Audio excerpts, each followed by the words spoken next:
Alright, I'm gonna move over here.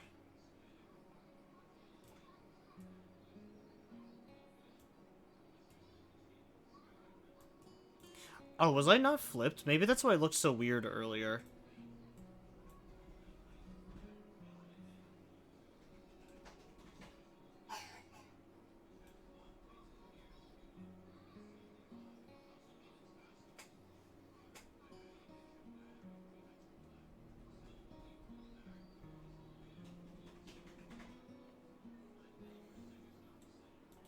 I don't know, does it look weirder like this, or should I just go back to...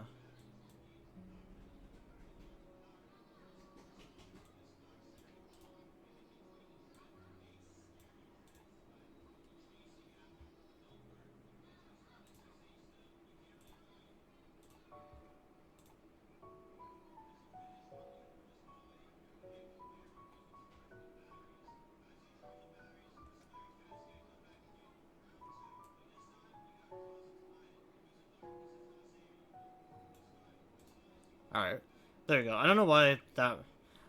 I'm assuming it's just because of the way that the game is.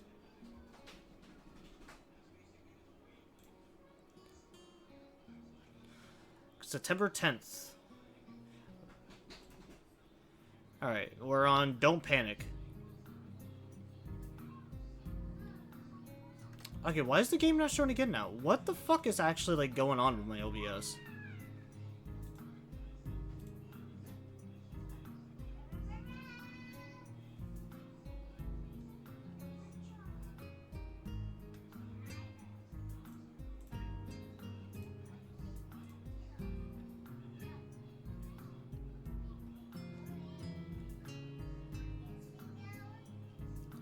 Alright, there we go. The next day, I wake up feeling a little lightheaded. It's almost noon already. Sleeping late is fine since it's a Sunday, and there are no classes. Not just a Sunday though, but the festival as well. From my window, I can already see some people at a soba booth, slinging noodles onto plates for people with a craving for low-quality food. I throw back a handful of my morning meds and ponder how to spend the day. There will be a few exams in the coming week, but I don't consider those as ominous as others, so I'm not as worried about them as I probably should be.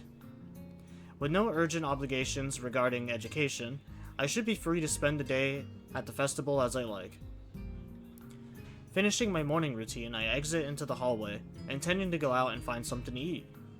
Passing by his door, I decide to see what Kenji's up to today, out of impulse. I'm curious if he has any plans, since everyone is doing something. Then again, I can picture him having built a soundproof shelter in his room. Or possibly something like a fort, complete with a no girls allowed sign. And with the girls crossed out and my body crudely sprawled underneath it.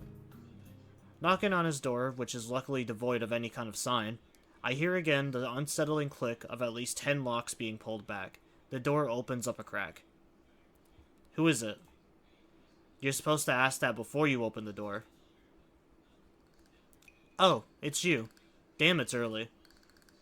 It's not really that early. What is it, man? Nothing. Was just gonna ask what you're doing today. Half the school is out there already. Out where? Why? What? What? Is today special? Why are they out there? Who are? I can hear them. It's loud. Don't tell me. Has the invasion begun? He suddenly looks more alarmed. What day is it, man? Yeah, I guess you can't see with those big wooden booths outside, and people selling stuff. The hell are you talking about? I have my curtains closed at all times to thwart the snipers. It's the festival. You know that, right? Oh shit, that's today? Ah, damn. Ah, damn it. I can't believe I forgot. I don't have my fort finished yet. This is bad. This is gonna be a very bad day. It's good you told me this, man. This is going to be a bad day. Why? Oh man, they're going to be everywhere. The people. Outside my window, socializing. Kenji rubs his temples nervously, suddenly looking very ill. It's going to be loud as hell. Damn. And I was gonna go out today. But now it's ruined. Everything is ruined. This is awful. This sucks. What the hell? This really sucks. I can't go anywhere now. There's nowhere to run. Kenji seems nervous. You could even say he's majorly freaking out. I can't believe this. So that's what today was. Damn, and I couldn't even prepare for it. I couldn't even brace myself, and now that it's here, I can't do anything. You should have told me this earlier, dude. I mean, at least, I know, but I could have known earlier. Imagine what I could have accomplished. Sorry, I thought you knew. So I guess you're not going to do anything today? The weather is even good. Yesterday was really windy, so I thought today would be cold. It's not though, so there's no reason to stay inside. Yeah, you should come check out the festival. Kenji groans and covers his face with his hands. Ugh, no, I can't do it. They'll eat me alive out there, I know it. That has to be a joke, but he said it with such a straight face, relatively straight. What are you gonna do? We can hang out in here. You can help me build my fort. We might still make it if we work together. Well, I joined the art club, so I guess I'll go with them. You did what? I joined the art club. Man, that was a bad move. Really bad. You don't know what kind of girls there are in the art club. Troubled, angsty cuties who will tear your heart out and eat it raw. Well, I know one art club member, and I don't really see Rin suddenly becoming a psychopathic murderer. That seems unlikely. Don't say that. Don't fool yourself. You have no idea what you're dealing with here. They are the worst kind. Yeah, artists, they are the worst kind.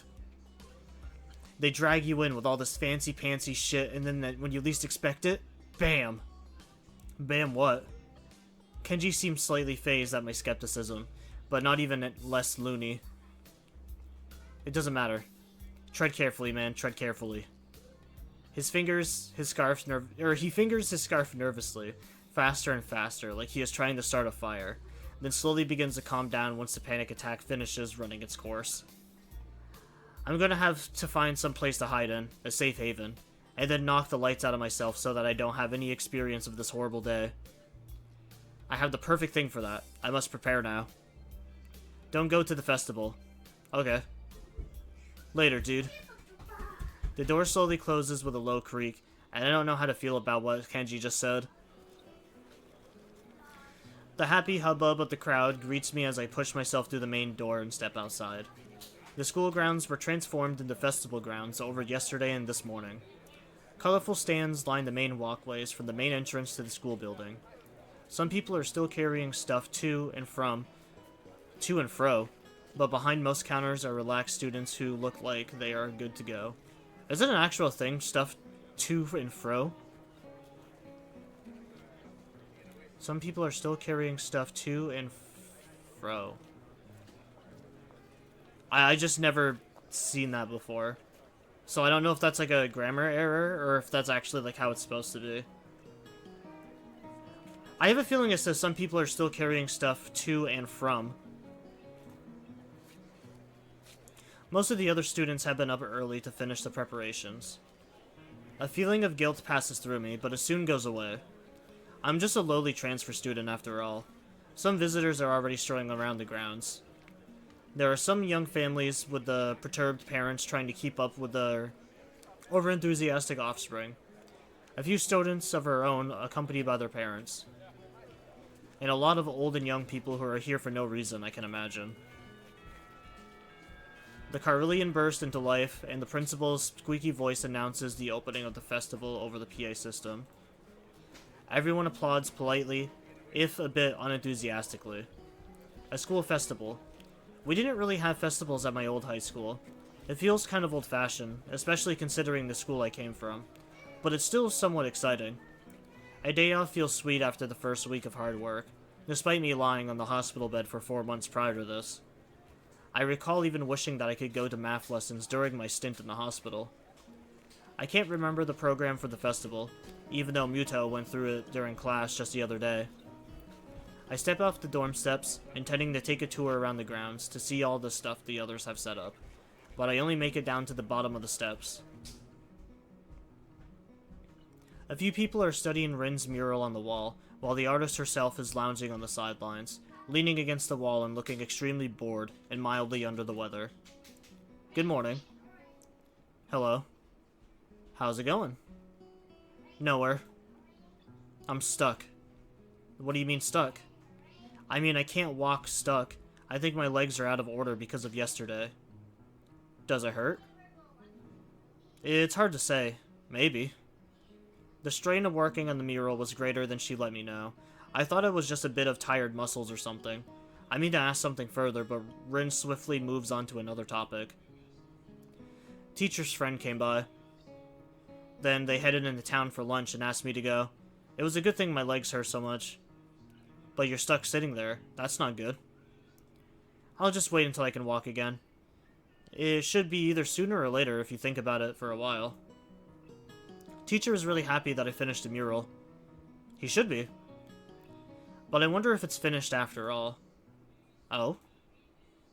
I thought yesterday that I had done everything, but now I'm not so sure anymore. I should paint more details, maybe. Probably. It's just hard to decide. Finished or not, the mural looks great in the broad daylight. Various human body parts repeated over and over in a wildly mutating, mostly disfigured variety are the main elements.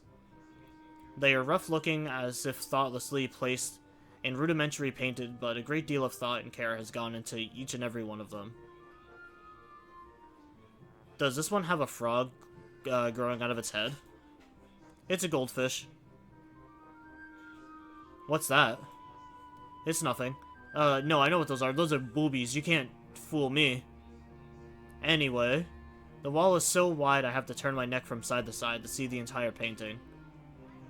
It's hard to consider it as a single piece. The elements don't seem to fit together, but I guess they do create some kind of whole.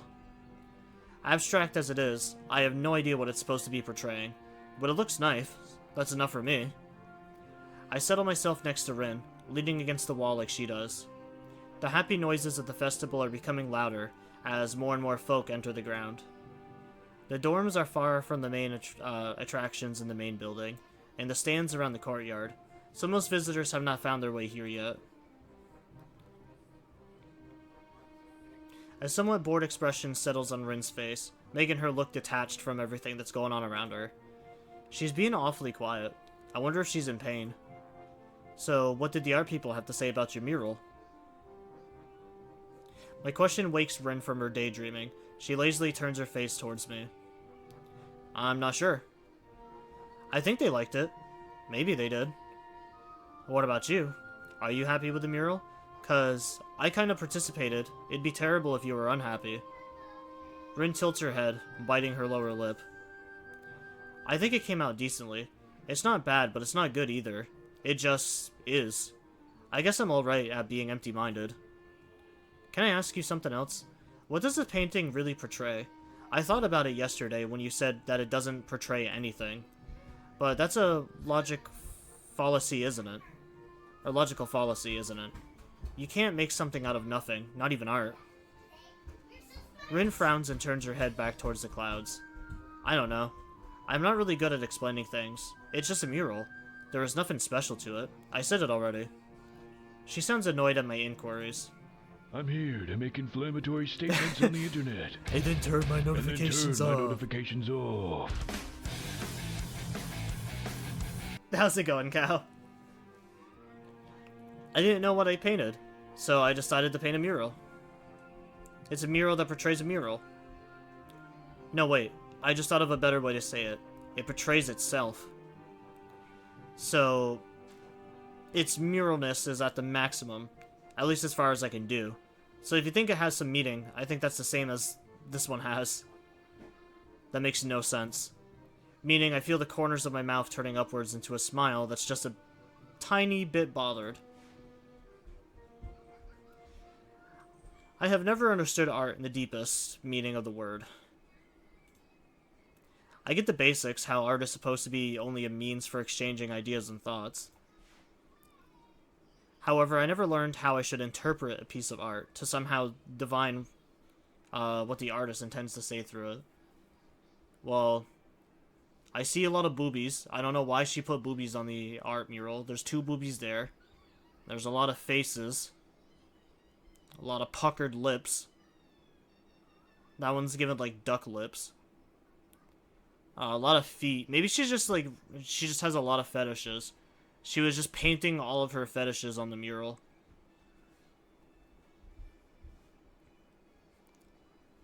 Yeah, this guy's got like 4 feet. There's another boob. I know it's not any special skill, but somehow my brain can never comprehend or can never connect with art with anything. Okay, let me read that. I know it's not any special skill, but somehow my brain never can connect art with anything else what I see. All I see is a mural. I can admire the technical skill. After all, even I know the difference between bad art and mediocre art and good art. But that's as far as I can go, so don't ask me about meetings, Ren. Her reply sure made me reluctant to ask her about it any further. So, what are you doing when you get on your feet? I mean, technically she's still on her feet. Nothing. Nothing? But there's the festival. Don't you want to go have some fun? I'm fine like this. You don't like socializing much, do you? I think I'm arguing more for her than for myself at this point. It's not that I'm particularly thrilled about the festival either. Just a bit curious to see what it's like. And that's about it. Her answer is unsurprising. No, I don't. I guess. Me neither, in the end. You should go if you want to. I know, but I can keep you company. I'm not used to all this just yet, so it's okay to take it easy. I can leave, though, if you want to be alone. I like it if you are here. We circle around each other's words, but eventually end up somewhere. Her saying that makes me feel oddly happy, so I stay. Her presence is something I like too. The odd, warm aura of serenity that she just seems to emit makes it comfortable to be silent. I really like that. We watch people walk by. The two of us silent, everyone else chattering happily amongst themselves. Students are leading their families to their dorms to show their rooms. They pass us in the mural, maybe glance at it once or twice. I pay less attention to them, and more to my companion, trying to figure out my way past her cryptic, unreadable wall of a face. Rin's eyes flicker restlessly from one person to another as they walk by. Is she waiting for people to stop at the mural? Maybe secretly hoping someone would comment on it? I don't think anyone would assume she's the artist. We're just sitting here like a pair of hobos after all, and she doesn't even have hands. I wonder if it's even in Rin's style to fish for compliments. She seems so aloof. More people walk by, some of them pointing their fingers at the mural, exchanging words that I can't make out. Someone drops a snow cone on his shoes. Too bad for him. Everyone seems to like it. I suggest it tentatively, throwing a topic in a stale summer air separating us. Rin doesn't answer right away, but by now, I am mostly used to her occasional slowness when she must talk. It's like she takes care picking her words, which is really unbelievable when you consider the jumble that comes out of her mouth. I wanted to make it so that you can just look at it without thinking. Then I realized that it doesn't make any sense, so it became something like a mix of this and that. From far away, it looks like someone vomited a herd of butterflies on the wall, which is exactly what that obnoxious president person didn't want. Is that the word? What word? That. What is the word for more than one butterfly? Butterflies? No, like a herd, or a school, or a heap. Oh, I don't know. A flock, maybe?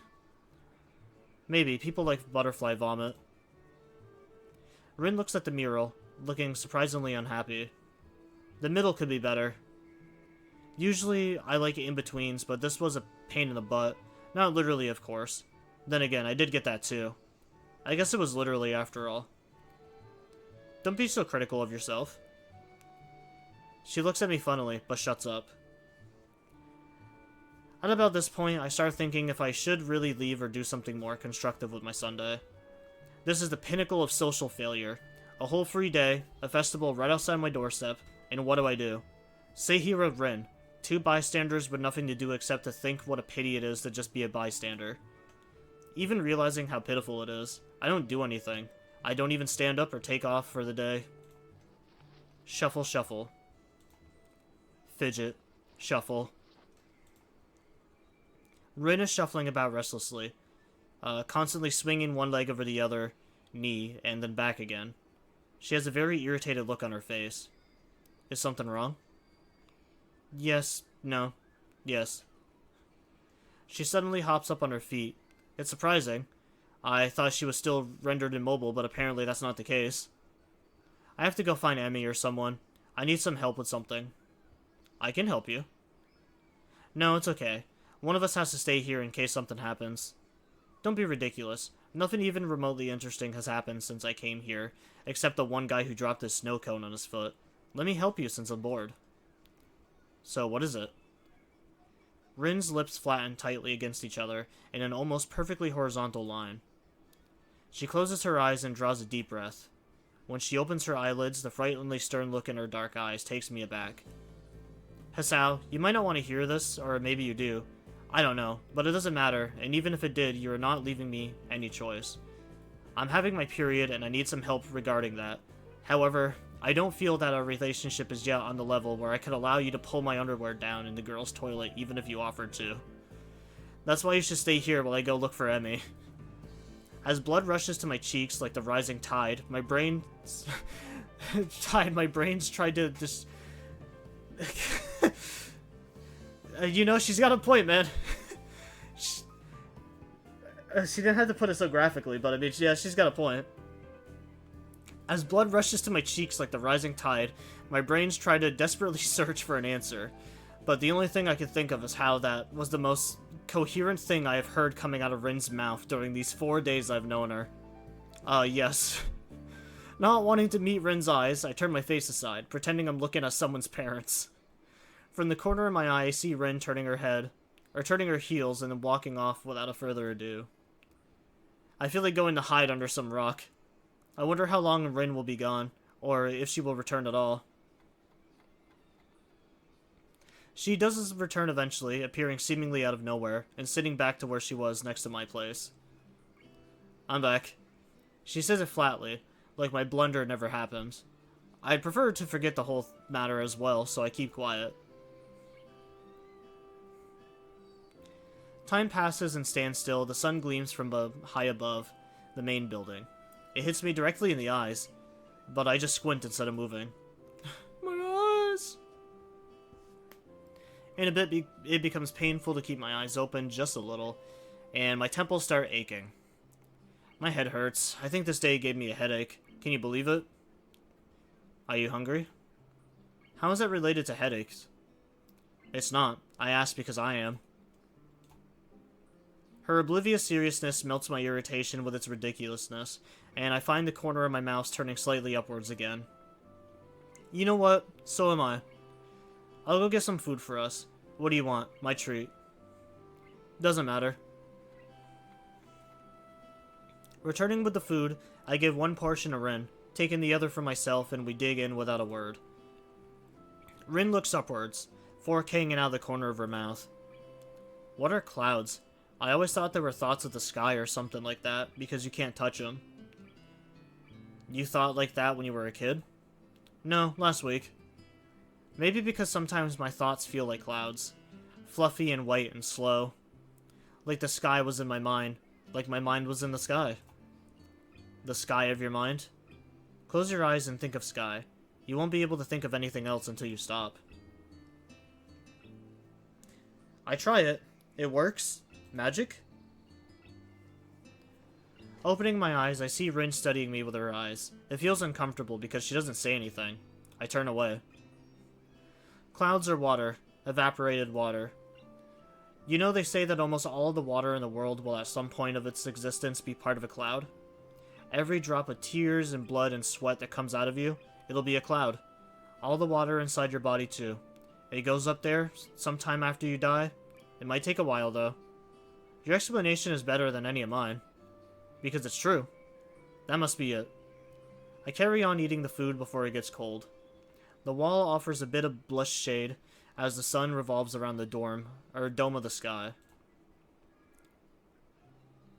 Yo, hold on. The sun does not revolve. That does not revolve around the Earth. The Earth spins around. Is this guy a flat earther? But the afternoon is already slowly making way for the evening, so our lunch becomes more of a dinner, or whatever the word is for an irregular meal like this. Despite what I decide to call it, it certainly hits the spot. I haven't eaten a bit since forever. My appetite filled, I let out a satisfied sigh. Rin hasn't eaten all of hers, but seems to be done with her food as well. I lean back, taken in the atmosphere. The crowd has thinned already, but the activities are still going. Everyone seems to be enjoying themselves. And why not? It's warm, the kind of perfect summer day when it's not hot, but not too... When it's hot, but not too hot. There we go. I read that backwards. The sun will soon set. Time really has flown by. We've been sitting here for 6 hours. Yes, we have. Do you want to do something else now? No, not really. Me neither. She adjusts her position and leans against the wall, and I follow her lead, relaxing my own body. For minutes on end, we sit there without saying a word. I'm trying to feel Rin's mood from her demeanor. The tension of her muscles, the tiny expressions fleeting on her face. It's no use. She's unreadable as always. The crowd swells to and fro. People happily... Okay, is that actually a thing? To and fro? I want to look this up now. I really want to say it's supposed to be to and from.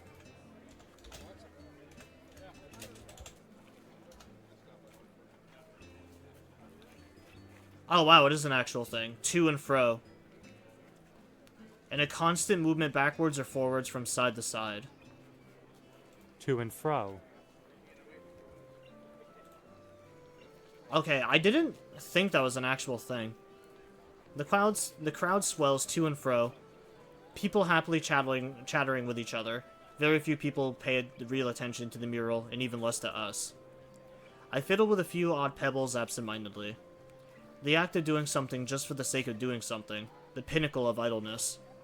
Inch by inch, the sun creeps lower and lower towards the tree line, changing the color of the sky close to the horizon from golden yellow to orange and red as the moment of sunset draws near.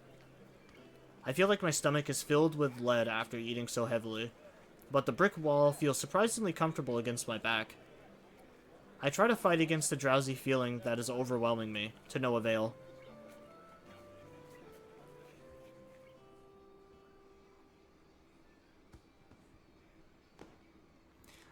I wake up with a start. A low boom reverberates through the school grounds, after images of bright sparks flash through my vision like stars. Something rises towards the skies from the direction of the sports field.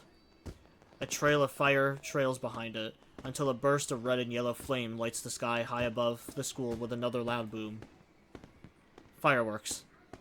The sudden flash of light against the canvas of the night sky awakens me to realize that it's actually dark already. How long did I sleep? I feel groggy and can't even feel my right arm. As I attempt to flex it, I realize why. Rin is leaning heavily against my shoulder, almost falling onto my lap.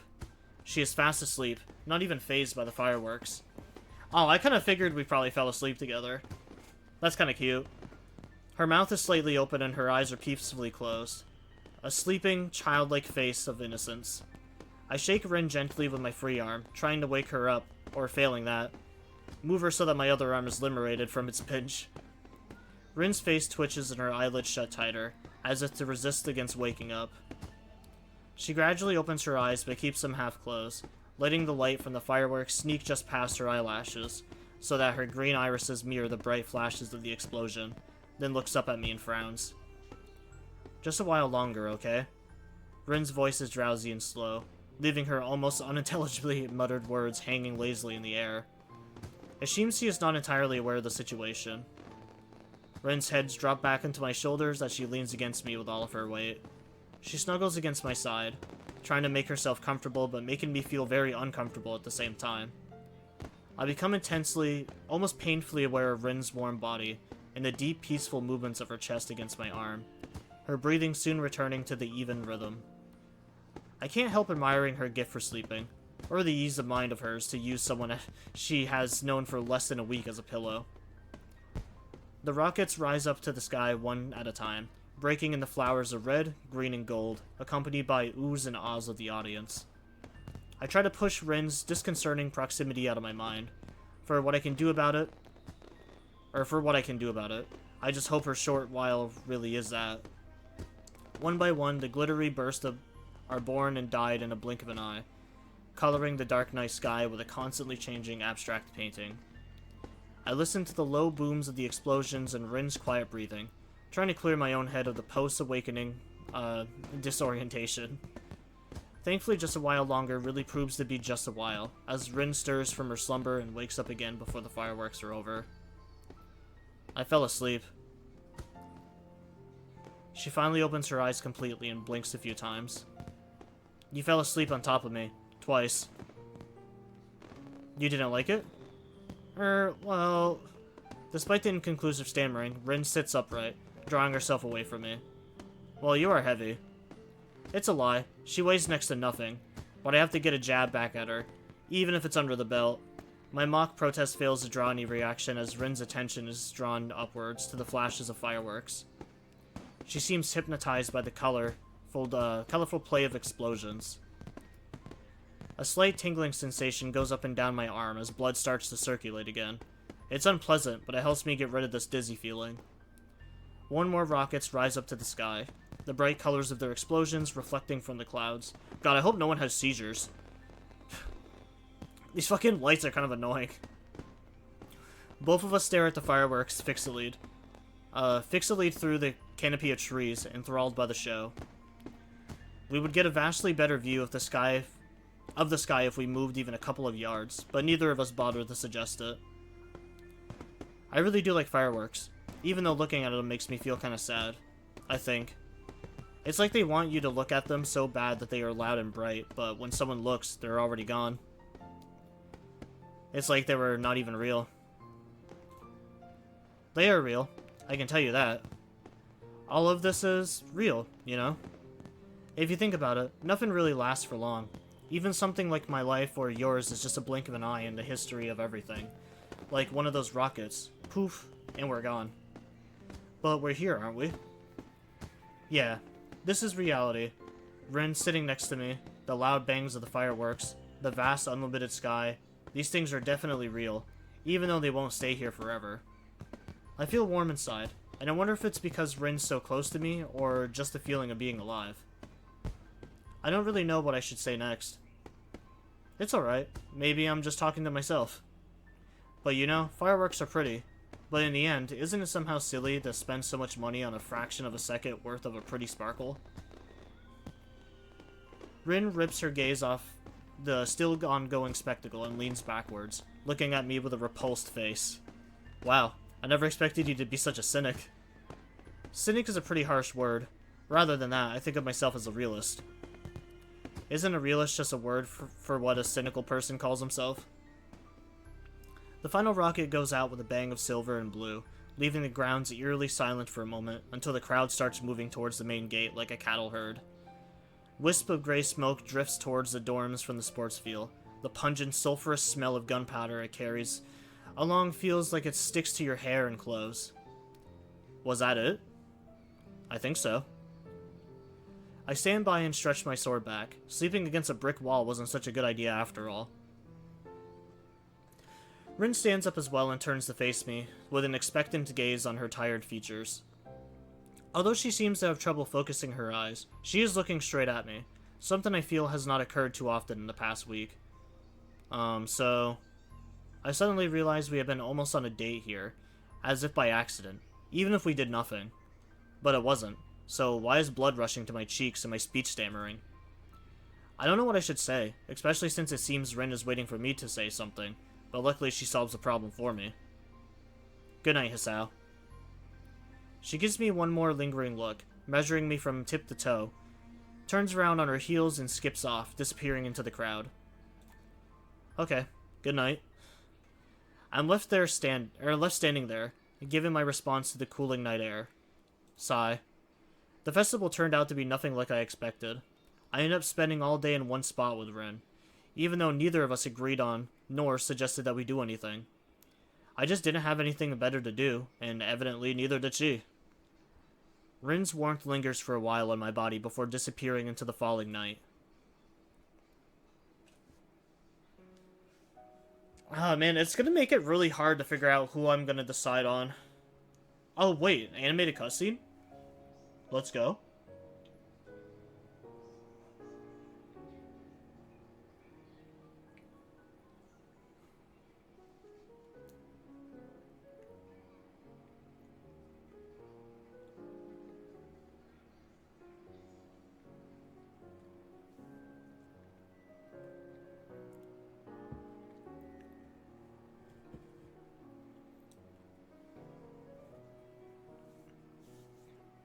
Is this a dream that I'm having about Rin? Or is this Rin having a dream about me?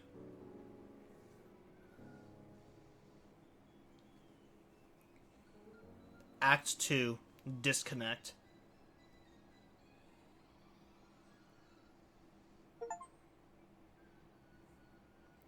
Finish Rin's Act 1. Head in the Clouds.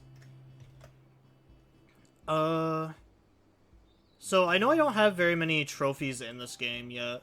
I think, actually, yeah, that's my second trophy. So that was Rin's act. We still have an act with Emmy, act with Hanako, act with Lily.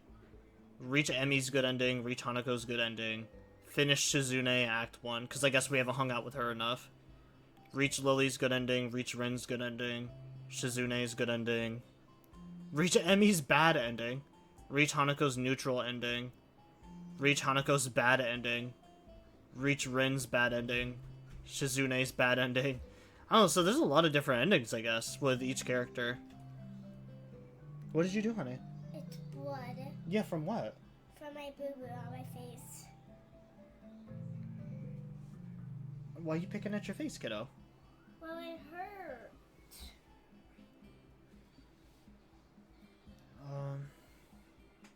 Here, Daddy's got a tissue right here. Don't pick at your face no more, honey. Oh, can I wipe off the blood? Huh? School actually also has towels to wipe off blood. Because somebody had a bleeding nose with bad air.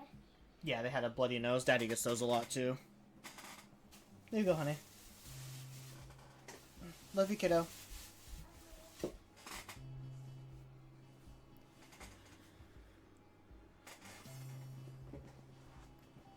Alright. It's already 8:30, but this morning's class has not yet begun. We were supposed to have a physics... We were supposed to have physics, but the teacher's nowhere to be seen. Had I known this beforehand, I would have slept in too. Suddenly, the classroom door slams open and Muto grunts his morning greeting to us from the doorway. Good morning, everyone. Muto looks like he has not slept at all. The stubble, his messier than normal hair, and the stained dress shirt creates a less than favorable impression. I guess he had fun last night at the festival too. Excuse my being late. I ran into unexpected problems. I'm usually not one for festivals like this, but I hope you all had a good time. After all, these sorts of events are important for you all, since they give you a short reprieve from schoolwork. The class replies with various degrees of enthusiasm, and Muto proceeds to take roll and get started. Right then, today's subject is, photon particle physics. I forgot that word for a minute. But yeah, that chapter was actually really good. Rin is slowly starting to grow on me. I actually do like Rin quite a bit.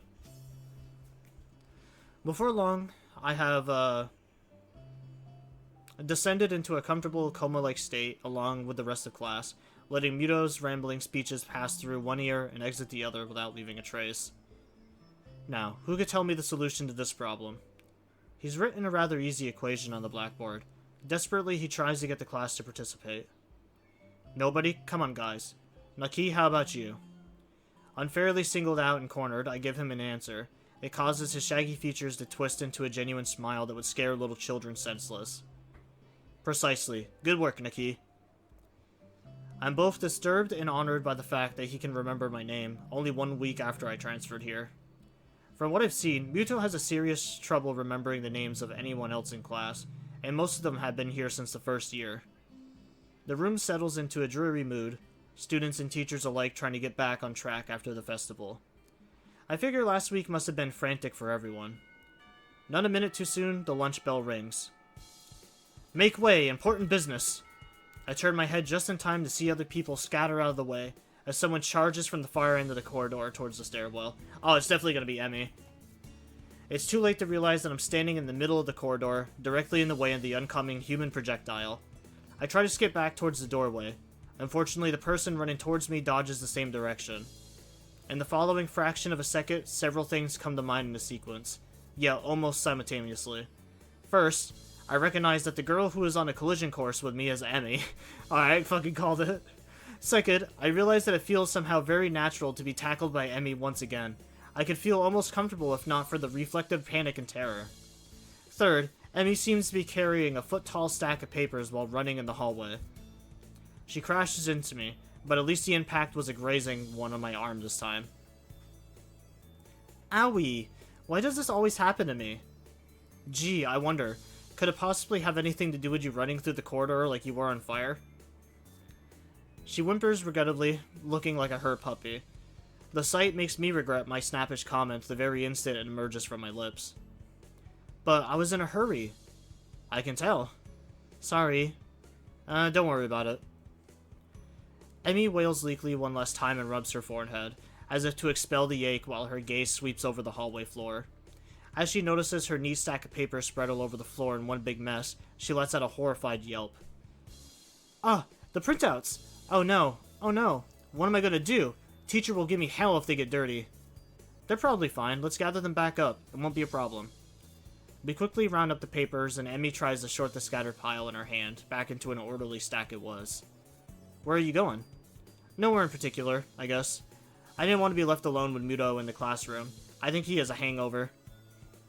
Have you eaten lunch? Not yet, but I'm not feeling very hungry anyway. She looks at me incredulously, as if doubting my sanity for letting such a thing out of my mouth. You should go to the roof. I promised Rin I would eat lunch with her. I bet she'd like company. Uh-oh. My lunchies with Rin has been remarkably unsuccessful.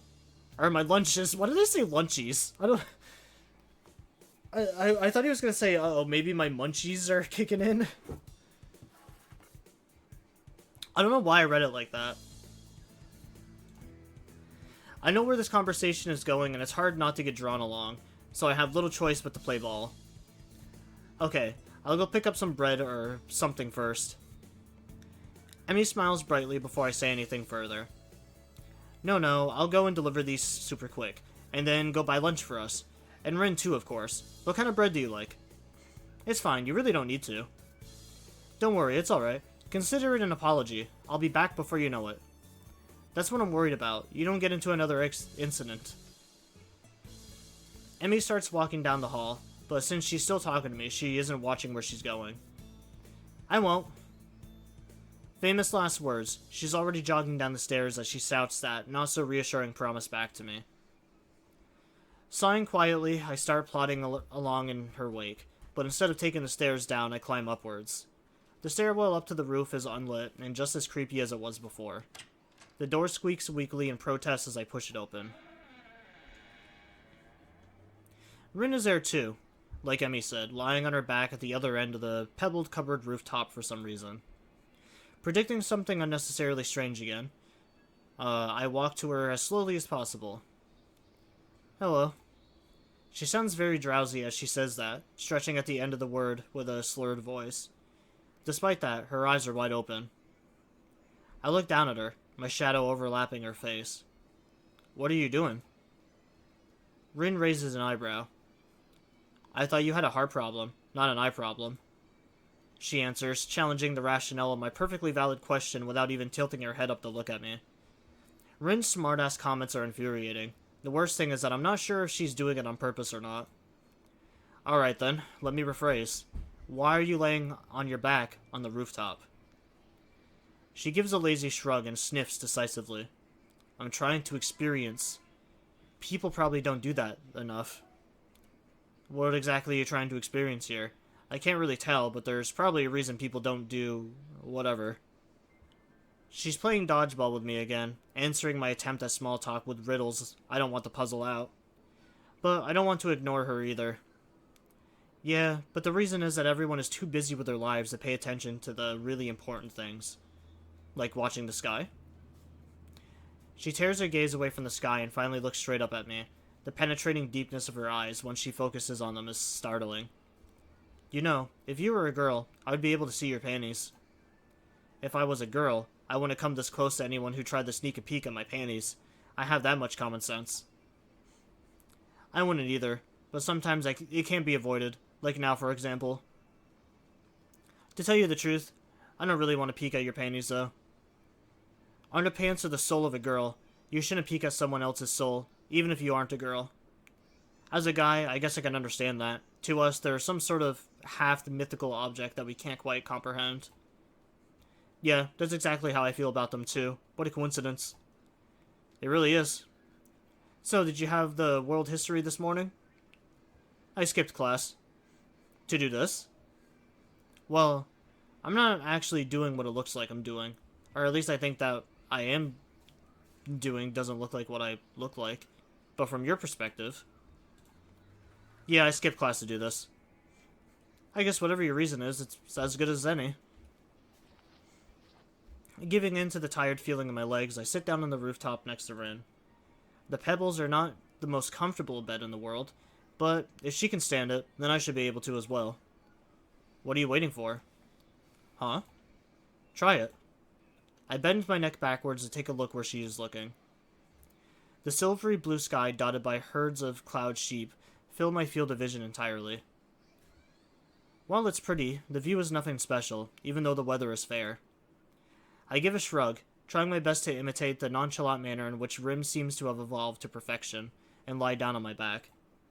The stones poke at my back through my thin shirt, whenever I shift my weight even a little, forcing me to keep as still as possible.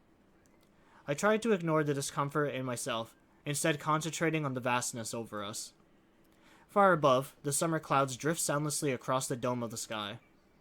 Neither of us has anything more to say, thus silence covers the rooftop. The subdued noises of students on their lunch breaks, cicadas in the trees, and traffic buzzing past the school are humming pleasantly somewhere in the background. Listen, I had a great time yesterday. Did you?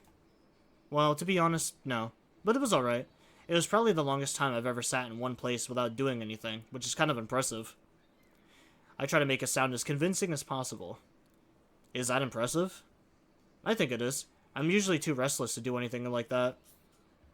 I think I had a good time too. A cloud passes above us, casting its shadows on the school. A chill surges through me at the sudden change of sunlight. I realize that summer is not in its full bloom quite yet. The only measure of time passing is the slow pace of the clouds moving towards the town. Stray beams of golden light streak through the gaps, blinding me for a moment whenever they hit me directly in the eyes. The blue of the sky looks so unreachable. This reminds me of the time I spent in the hospital, where I was bored out of my mind on a daily basis. Somehow, it didn't matter after a while. I learned to appreciate other things besides watching TV and gossiping with people I didn't even like. A comprehensive sensation of calmness spreads from my sight to my other senses, finally hitting my brain. An airplane zooms by. Huh? You turn your bedroom light. You need me to turn on the light? Yeah, boss, but you can put pajamas. Okay, I can turn the lights on.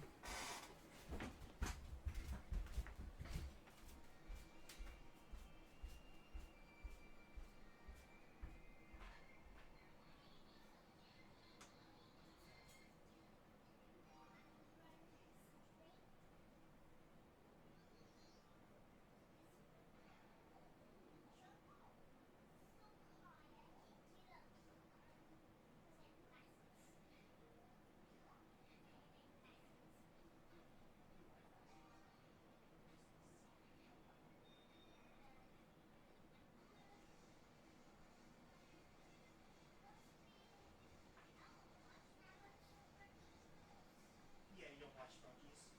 Remember, there's clothes in here too, honey. There's a basket right here that has clean clothes too. Oh, thanks.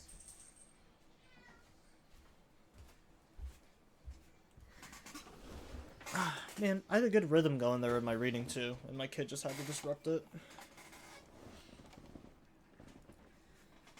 An airplane zooms by, leaving two thin contrails in its wake, like a pair of chalk lines drawn from one end of the sky to the other. I wonder where it is heading.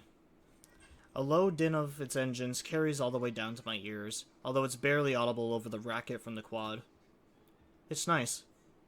It's nice, but I don't understand why this is more important than going to class. Isn't it good to do something you like? Every once in a while? Of course, but... what are you doing?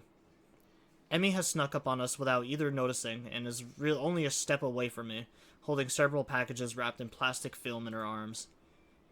She leans forward and peeks over me, overshadowing my face almost exactly the same way I overshadowed Rin before. I wonder how weird this looks, the two of us lying on our backs on the rooftop. That's what I asked, too. I would be more concerned about what you were doing. If I were you, I wouldn't come that close to people who could see your panties. Rin? Emmy's voice is scandalized, but she quickly takes a step backwards, pressing her hands against the front of her skirt so abruptly that the parcels of bread she was carrying fall. Daddy, how big are even these pants? Those are some pretty big pants. Yeah, it can't even fit me. They probably fit you. They just might be a little loose. Yeah, they make me bigger than your brain. I quickly avert my eyes and glance angrily at Rin. She pretends not to see me. Hasao isn't like that, right? Right. Emmy scowls at Rin and crouches down to pick up the packages. She wipes the dust off them and skips lithely over to me and Rin's other side, where she sets herself down. Anyways, here's your bread. Sorry it took a while. That's alright. Thanks for treating me. I pull myself up into a sitting position and gratefully accept the bread Emmy is offering. All three of us ravenously dig into the simple meal. The bread is surprisingly decent and readily fills my stomach. I follow from the corner of my eye the skill in which Rin handles her bread between her feet. I haven't seen you on the track in a few days. Oh, right. I figured it was too heavy of a routine for me to start with. So you've been doing something else? I've been considering my options. She frowns but doesn't pursue the issue further, for which I'm thankful for. Emmy seems pretty headstrong, and I wouldn't really want to get pestered by her about this on a daily basis. I have enough burdens to bear with Shizune and Misha already. We barely finish the lunch before the bell rings, calling us back to our classrooms. Hikchan! Misha waves at me as soon as I enter and starts talking before I even make my way across the classroom. How was your festival? Did you have fun? Still somewhat undecided on that. I'd say probably. Why? Wahaha, just asking, just asking. Her eyes glint in a way that tells me she's not just asking. I can't even start to guess her motives, though. As the well-timed entrance of the English teacher prevents us from talking further, Misha falls back to plan B. I was there all day with Shikchan. We had a lot of fun. Weren't you supposed to be doing work? Don't worry, everything went really well. I don't reply to that, and she leaves me alone after Shizune demands her attention. My own attention, on the other hand, is directed out the window. Now that I look at it from here, through the window, and the foliage just outside, the sky seems smaller. I catch only small glimpses of blue. Everything else is a clutter of noises right in the middle of the field's vision. What experience did Rin want out of staring at the sky? Surely she's done it before. Everyone has. It's no use trying to guess her mind, but I don't mind. If I don't do that, then I have no excuse for not concentrating on the teacher's words. I look at the scribbles appearing on the blackboard, trying to figure out their meaning with little success. English really is not my favorite subject. We have a strong mutual dislike for each other. Thick, hot afternoon light invades the corridors, making the air feel heavy and lazy. My body feels weighed down by it as I drag its two doors open. Or down the... God, what the fuck? My body feels weighed down by it as I drag it 2 doors down the hallway to the art classroom. Okay, that was much better. Oh, looks cozy. Are y'all cozy now?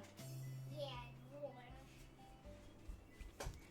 Maybe this is the part of the reason why I didn't join any clubs before. Afternoons just aren't suited for me. But didn't we join the art club, though?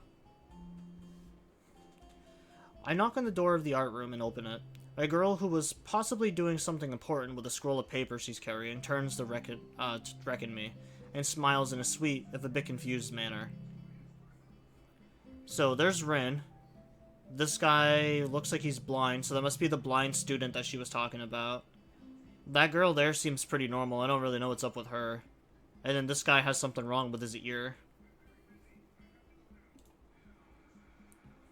Hello? This is the art club, right? Yep, you interested in joining? Yeah, in fact, I might have already done so, but we'll see. I give her a weak smile, and her own widens a notch, making me feel less nervous. Great, have a seat then. We'll start when the teacher gets here. Without even scouting the room for a good spot, I walk quickly to the back of the room and settle myself on a free seat, apart from everyone else. A few other members are lounging in their seats, waiting for the teacher. Rin sits alone in a window seat, looking outside. She's the only person here that I know, although a guy I've never really gotten along with from my own class is here too. No one else comes to greet me. Maybe introductions are left for later, so I just settle for silent observation as well. One boy has sunglasses on, an odd sight indoors. Were we not at Yakuma, I bet he's the blind student Rin was talking about. Oh, so it does bring that up. Cool. The wait proves to be extremely short. Nomiya... Is it Nomaya or Nomiya? I'm gonna say Nomaya, because it's easier. Nomaya wa shinderu. Nani? Nomaya walks over the stand behind his desk in 3 long strides, and then gives a smile and a flamboyant greeting. Good afternoon, everyone. First things first, Hisao there is a new member, so everyone get along with him. He winks at me unsettlingly. All 8 members of the club, including myself, answer his greeting with considerably less enthusiasm. Still, people are finally straightened up in their seats and begin to pay attention. I think some of you still have projects to work on, so please continue with those if you like. As for the rest, I was thinking that today we could do some rough studies. How does that sound? No one answers except for some intelligible murmurs, which Nomaya apparently interprets as unanimous approval. Alright then. Everyone not working on other projects, choose a partner and draw a sketch for one another.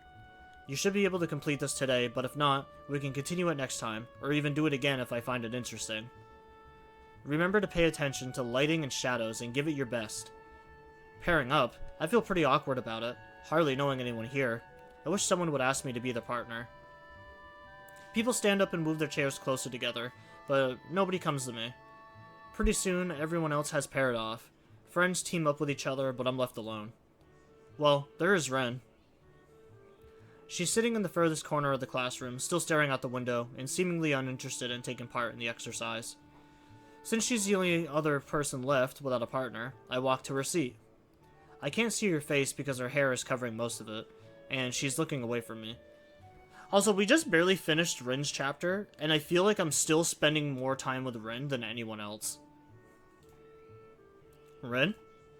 I call out to her. No response. Hey, want to partner up? You're the only one I know here. She seems to finally acknowledge my presence, head turning like a robot as she looks to see who is addressing her. Rin doesn't answer, and I don't want to repeat the question either. I'm sure she heard it the first time.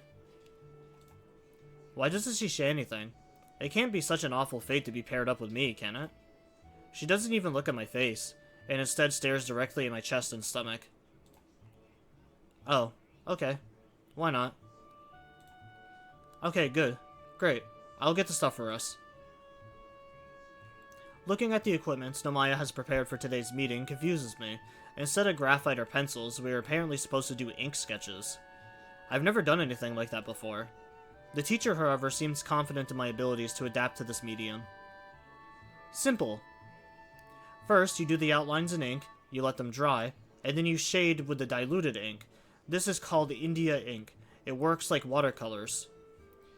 If you're uncomfortable with it, use a pen instead of a brush for the outlines. Got it. I pick up paper, water cups, 1 pen for me, 1 brush for Rin, and ink for both of us, then return to Rin. Grabbing a vacated chair from nearby, I seat myself directly opposite of her. Do you want me to do it with my foot or my mouth? What did you say? She tilts her head, her brows forming questioning arcs as if she doesn't understand that I just didn't understand the question. I don't mind drawing either way. You'll look better if I do it with my foot, though. With your foot, then? If it's all the same to you. Nodding in answer, Rin gets up from her seat and kicks off her sandals. In 2 fluid motions, she picks up the paper sheet and drops it on the floor, then snatches the brush between her toes before sitting on the floor in a weird half-cross-legged position. Although I've seen her do everything with her feet already, from eating to painting, this display of dexterity is so prejudiced that predigious that I just stare at her, stunned. Rin contemplates her blank paper intently. The sharp tip of her brush hovers over the paper in anticipation. When she raises her head to see if I'm ready, I quickly turn my face away. I'll go first. Make a pose. What kind of pose? It doesn't matter. That's the point. You have to make the sketch of the impression you get, not decide beforehand. I end up just sitting in my chair, my hands hanging limply between my knees. I look at her and she looks at me for a moment before beginning. Rin's stare is piercing, but impassive, as if she were trying to absorb a part of me into her own self. I feel like I'm physically shrinking under the pressure of her gaze. I get the feeling that for the first time since we met, Rin is actually looking at me instead of in my general direction. She sketches with confident, bold sweeps of the delicate brush, not caring about the potentially destructive consequences of an accidentally misplaced stroke. After she's happy with the outline, she stands up to pose for me, stretching her back and legs. This time, she doesn't look at me. Instead, Rin lets her gaze wander around the room. I'm relieved. It's easier to stare at someone when they aren't staring back at you.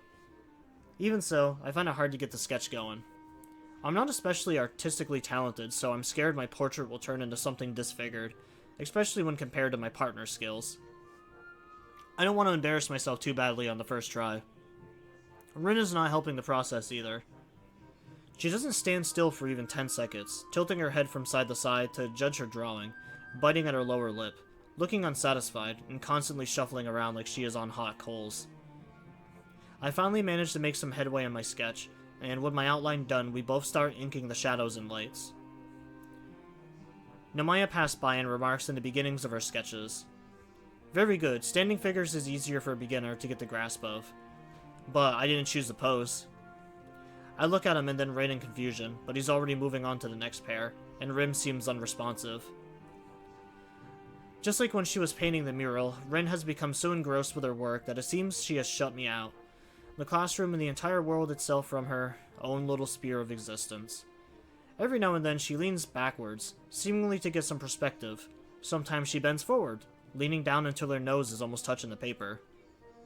This rocking back and forth looks silly. Suddenly, Rin proves she hasn't completely drifted off into a world of her own and speaks. Are you having fun already? She doesn't raise her eyes from the drawing, which is a good thing. The breaking of the silence sends a jolt of surprise through me, as if I'd been electrocuted. I don't know yet, it's hard to say. I can't hear how she replies to my answer because it seems she is suddenly having a private, whispered conversation with her sketch. I don't understand how she can draw so well when she has the attention span of a butterfly. As she seems to lost her interest, I go back to work on my drawing as well. I try to add texture to Rin's hair to somehow grasp the way the golden afternoon sunlight, her bright red tassels aflame, and transfers it to my paper in shades of black and gray. Somehow, this pen and the bottle of ink seems like such lousy, inadequate tools for the task. Minutes pass, but the sketch doesn't magically look any more like Rin than it did before. Her voice wakes me from my despair. What about now? Excuse me? Are you having fun already? Why do you keep asking that? Because it's a club, right? Clubs are meant to be fun. You join to have fun. Are you having fun? Is it important that I'm having fun? Yes. Okay, I'm having fun. Good. I wonder if I just said that to please her, or if I really meant it. I can't really decide which is which. I don't hate this, though. I can honestly say that much. It's good enough for now. As the allotted time to finish the studies quickly ticks away, I desperately try to improve my awful sketch. But it doesn't seem to get any better. I want to start again from scratch. But what would be the point? There's no time for that either. Okay, everyone. That's it for today. Please turn in your drawings on my desk and we'll see you all next Monday. I glance at my portrait. It doesn't exactly look like Rin. I guess you could say it portrays her, but that might be a bit generous. The nose and jaw look hideous, and the shading is terrible. Granted, it is my first attempt at drawing with ink, but it's still pretty bad. That's not bad. She sneaked up behind me while I was lost in thought. Damn it, I was hoping I could smuggle the portrait to the teacher without seeing it. Why? I'm not really happy with it. I wish I could draw better. You just need some practice. Could you take my drawing to the teacher too? Curious myself about how the sketch turned out, I peeked at the picture. From the way Rin was drawing, it looked like she was really into it. It's excellent. Somehow, the seemingly arbitrary strokes came together to form an image of my face, from the shape of my chin to the messy hair to somewhat gloomy expression. Her sketch blows my mind. I wish I was as good as you. You're amazing. You're amazing. Wow, you're amazing. It's not that amazing, but thanks. I take a closer look at her work. It's still glistening with slowly drying ink. You know, I look kinda grim here. You do look kinda grim. I mean, I agree, but it's also true otherwise too. Like this you, not the you I made. I do? I think so, at least. Her simple statement makes me suddenly feel incredibly self-conscious. I feel like I need a mirror right now to confirm or debunk Rin. It's a nasty feeling. Maybe it's just her. I hope it's just her that I don't look like that sketch to everyone. It's a good sketch, but somehow I get really oppressive feelings from it. I see. Anyways, it looks really good. You really are amazing. Thanks. I'm glad I could draw you. You're an interesting person. You're an interesting person, too. But that didn't help me much. My self-deprecation has no limits today, but Rin ignores it all. I knew that I could never compare, but to see the difference with my own eyes is quite humbling. See, I tried to make you look like you think a lot, since you did a lot of thinking. And yeah, I might have overdone the fed up with life expression, but cynics are like that, right? I wanted to retort something snappy, but Nomaya gives me no time to think, ushering us to the door. Hurry up, you two.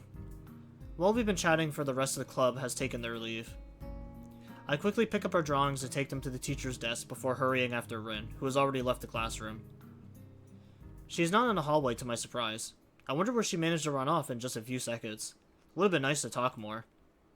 Well, not that I had much to say, except maybe getting back at her for calling me a cynic.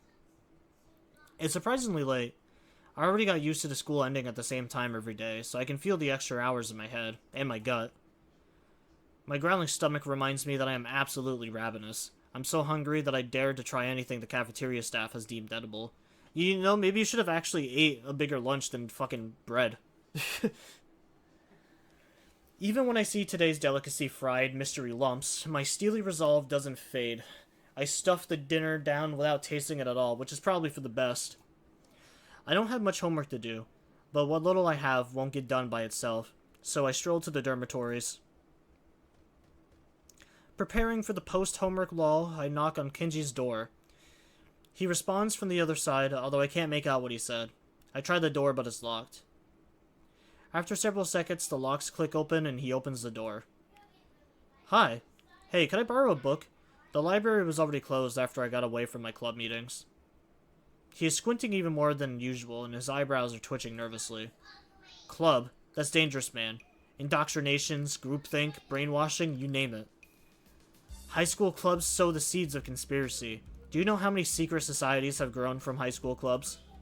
Watch your back, and don't get too deep in. You might not come back. Okay, Kenji. So, how about that book? Sure, but return them and don't spoil any of my books. No drinks, no food stains, no bodily fluids. Capiche? Sure. Thanks. Instead of letting me in, he retreats from the door, closing it again. After a few seconds, he returns with a stack of 3 thick books and hands them over to me. Opening the topmost one, a familiar emblem stamped on the copyright page greets me. Your books. These are from the school library? They are now mine. You stole these? What are you talking about, man? I've been liberating these from the oppressive feminist movement that controls the library. Please say oppressive feminist movement doesn't mean the poor librarian girl, Yuko. She couldn't even oppress a wet towel.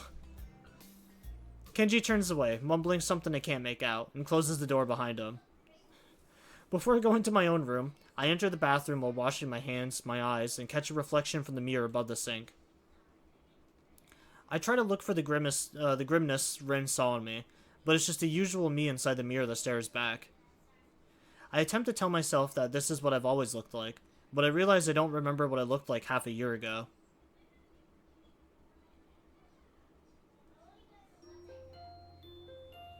Well, that's kind of sad. I like how it never brings up that girl again. Like, she's apparently had a crush on this character for, like, a while, and then just, like, stops showing up after, like, a week or two. when he's in the hospital.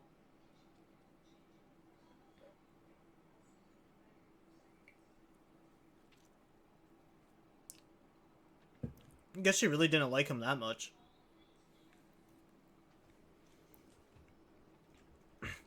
I wake up all sweaty, as if I had run a half marathon in my sleep. Odd. I don't recall sleeping badly. It sends a little pang of worry through me, though. I wouldn't want to have my heart aching up, or acting up without being able to notice it. Still, apart from the odd exhaustion right now after waking up, I'm feeling just fine. My mouth is like sandpaper and I have nothing to drink, so I have to go all the way to the bathroom to take my meds.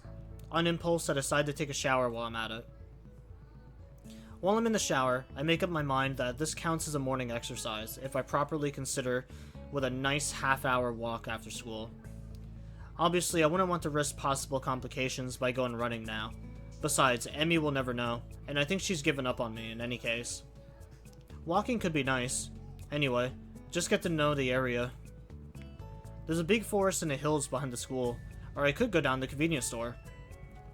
While still dabbing the moisture off my skin, I set out to find my uniform. I quickly button up my shirt and pull on my pants before going outside. Normally during this time of year, I'd eagerly be awaiting summer vacation. Having only been at school for a little over a week, I don't really have that kind of feeling. I'm still savoring the school life and considering the sharp and awkward turn of life has taken. I haven't had the time to become preoccupied with getting free of it.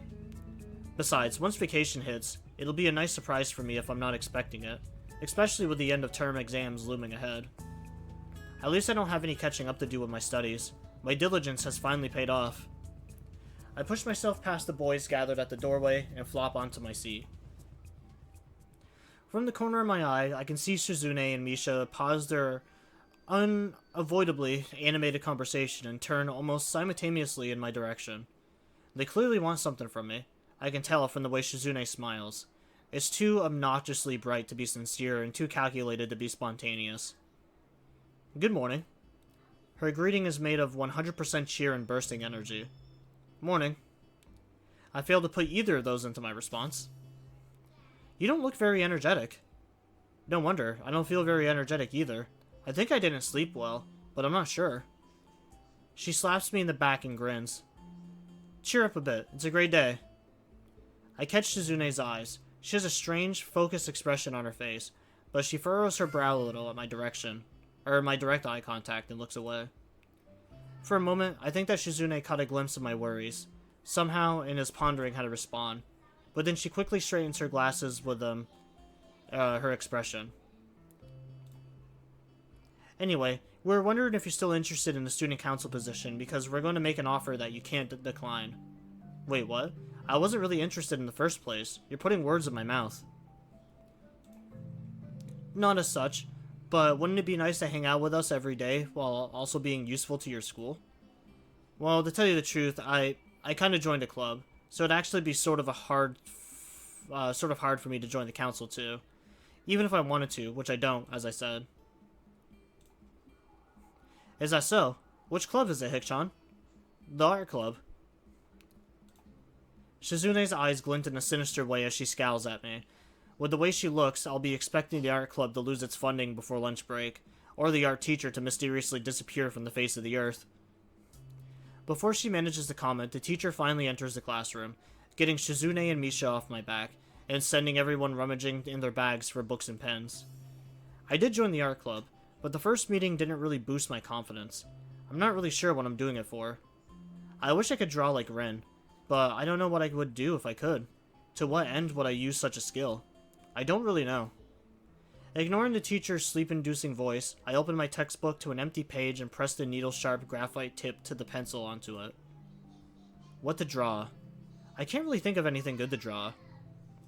As I hesitate and raise my hand, a meek black mark left on the previously blank page seems aggravating. I can't even seem to get to the starting line, let alone to get started. It's almost a physical feeling of being held back. Annoyingly, it reminds me of my failed attempt at jogging with Emmy. I look out the window in desperation. Right then, a small bird takes flight from one of the cherry trees that grow everywhere in the school grounds. I can't really see it clearly, and it's not like I could tell one tiny bird from another, but I pick it up as my subject.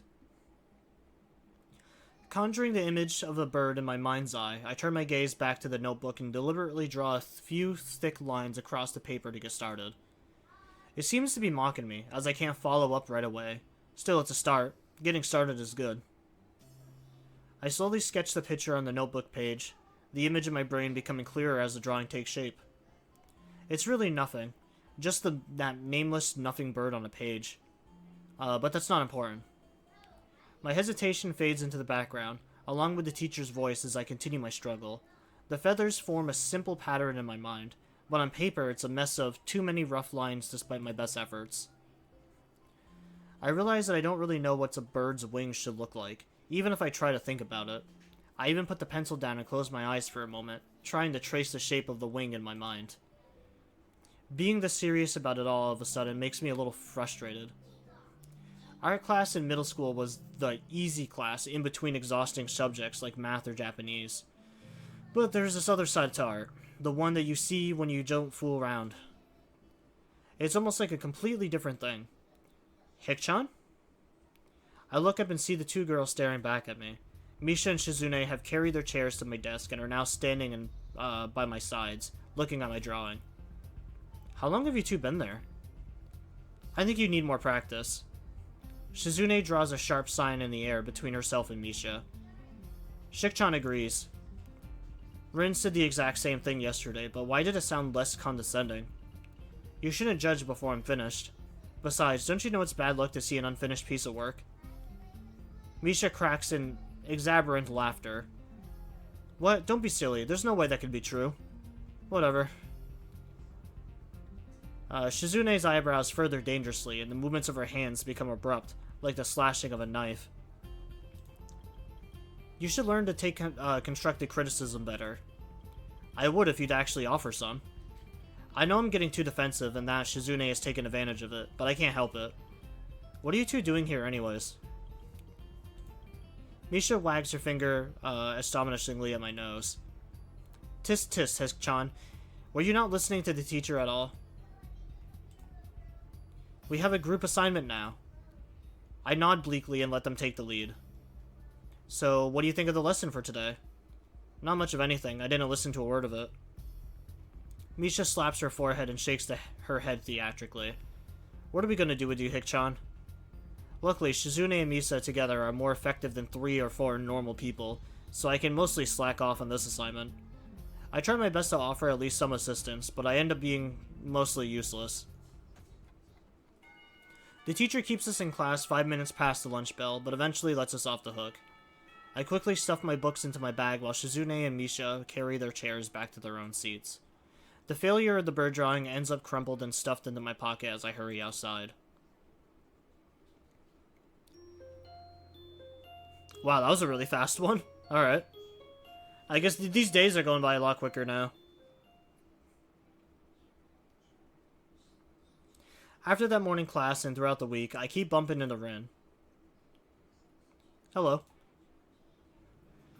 This is somewhat natural, as our classrooms are adjacent, but rather than just cross paths in the hallway like people regularly do, we seem to pause at the sight of each other.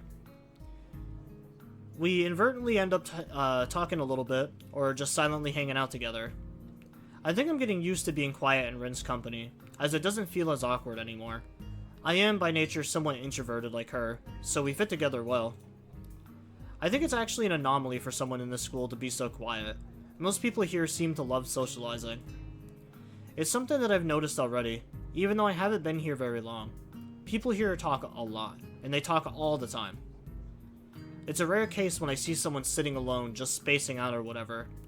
Obviously, there are people like that here too, that Hanako girl and myself, just to name 2 from my own class. But overall, they are a minority. At any rate, I wouldn't exactly call what Rin and I do socializing either. But it's nothing. But it's something at least. These occurrences themselves don't bother me, but the fact that they happen at all does. I'd hesitate to say that we are drawn together by something, but we certainly act as if we were. However, the sense of a budding friendship is completely wrecked every time Rin opens her mouth. Can I listen to your heartbeat? She says this, or something else about as outrageous, and I have to fend off whatever nonsense her mind has cooked up during the preceding class of a subject, that she's not interested in. I mean, out of... That's not a... I don't think that's that weird. I don't think I would be... I don't think I would reject that if a girl said, I want to listen to your heartbeat. You know, any excuse to get close to the huzz, you know? It seems Rin has taken a shine to my heart condition as some kind of extension of her own interest in the odder disabilities that people have here, and the consequences of said afflictions. As I stand in front of her for a second too long, looking as... What the fuck is that word? Flumoxed? Flumoxed? What the... How do you say that? Bewildered or perplexed? Flummoxed. Flummoxed. I have learned so many fucking words from this game alone. As I stand in front of her for a second too long, looking as flummoxed as I am, she concludes it is necessary to further clarify her request. I know I can, but I mean, will you let me? Why? Do I need a reason? I'm usually pretty bad with reasons.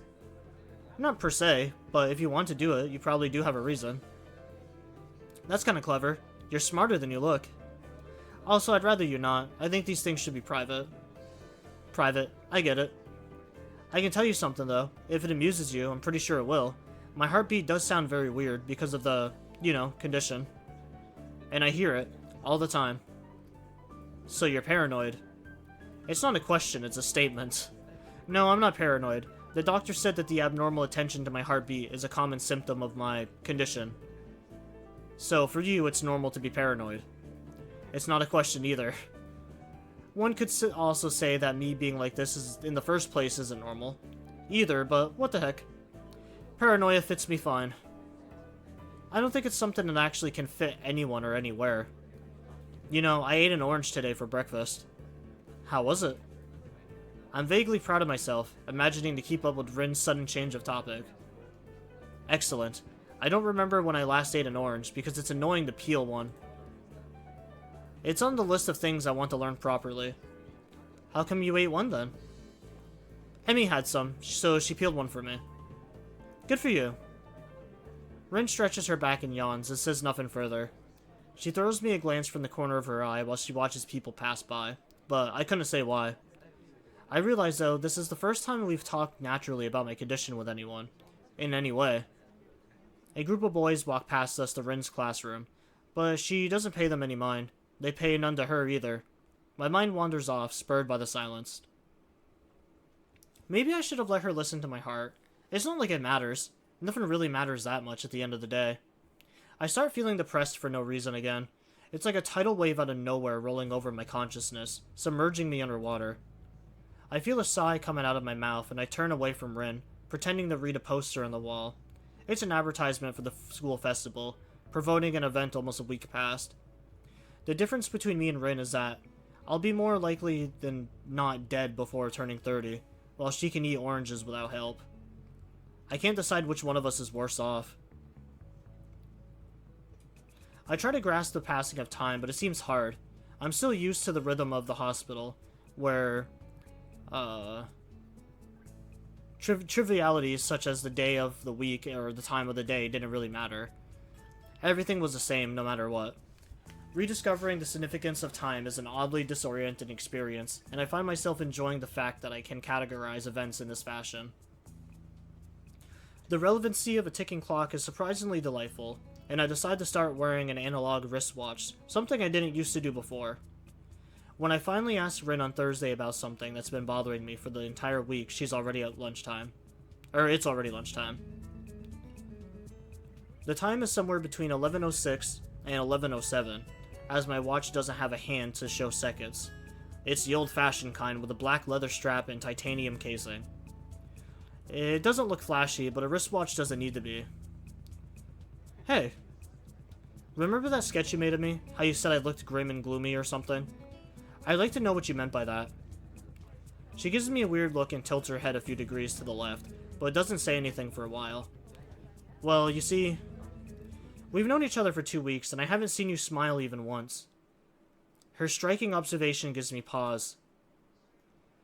Have I stopped smiling? I have to take what she says as the truth. She has no reason to lie. Something about the way she puts it annoys me. I frown at Rin, then try to correct my expression to look less depressed. I haven't been the cheeriest of moods during the past few months or so. This is true.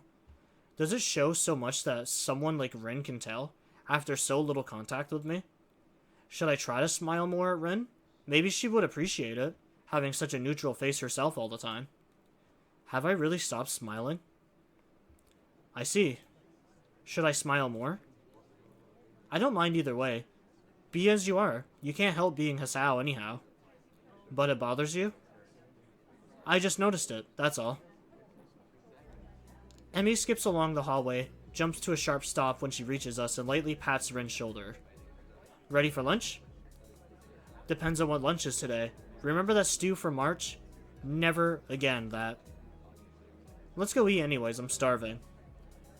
Yeah, honestly, you'd think with a school with, like, disabled kids and some of them not having arms, maybe a hot stew or soup would not be the best idea for someone that eats with their feet. They should at least have, like, other options, right?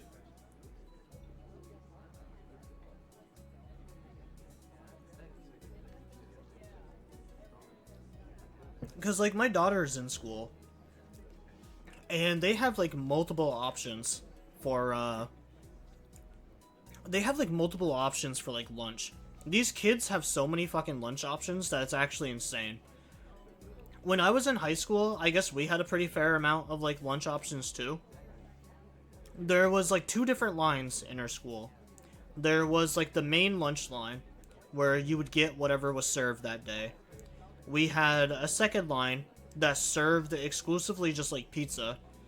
But obviously the pizza was kind of, like, the shittier option, because although the pizza was nice, it was kind of like, they were kind of square shaped, almost like a square block of lasagna, and you get these 2 tiny little, like, square pieces of pizza, and then just, like, a standard milk or, like, chocolate milk. Not really enough to, like, fill a high school student. But there was also a third option at our school, which was just buying food from a vending machine, which obviously most people didn't do unless, like, it was someone who either got lunch money from, like, his family, like the rich kids that couldn't get free lunch like I did. They would just, like, buy stuff out of the vending machine, or like the kids that had, like, part-time jobs that would, like, buy sodas and other food from the vending machine.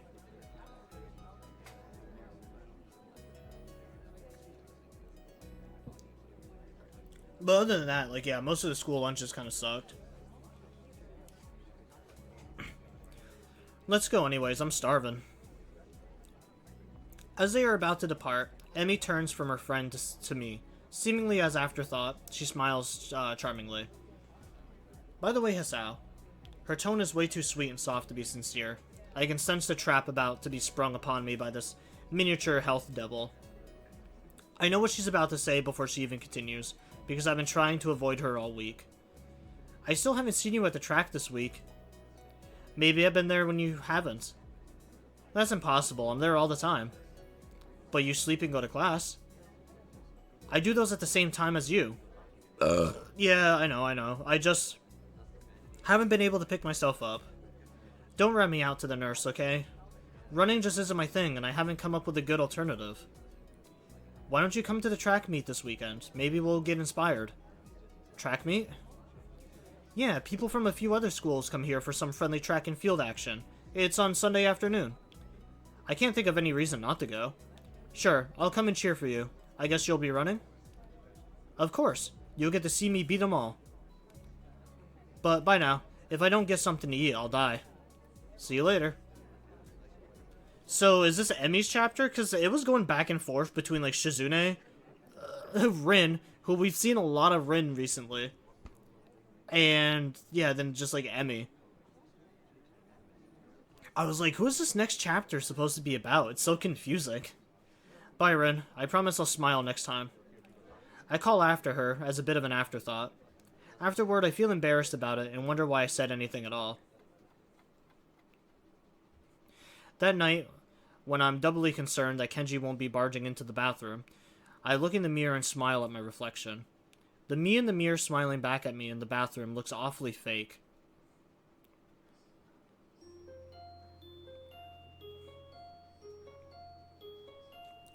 This game manages to be so cute and, like, so depressing at the same time.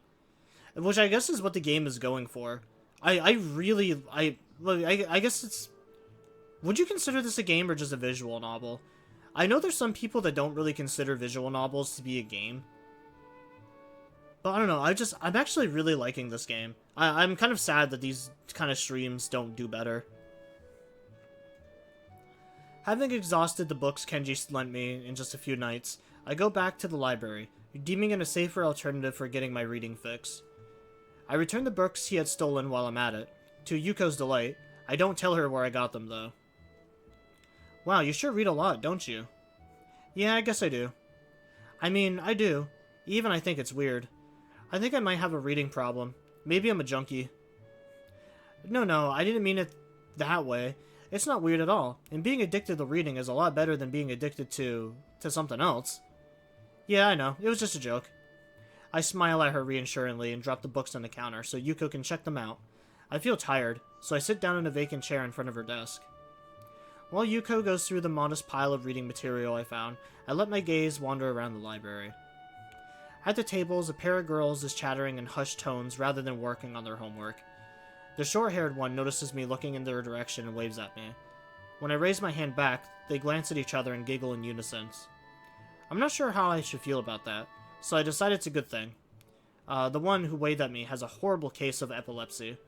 I saw her having an attack a few days ago. It was one of the most disturbing and scary things I've ever seen in my life. Yet, there she is, happily chirping away about whatever, as if it doesn't have a care in the world. You know, the school really is something else.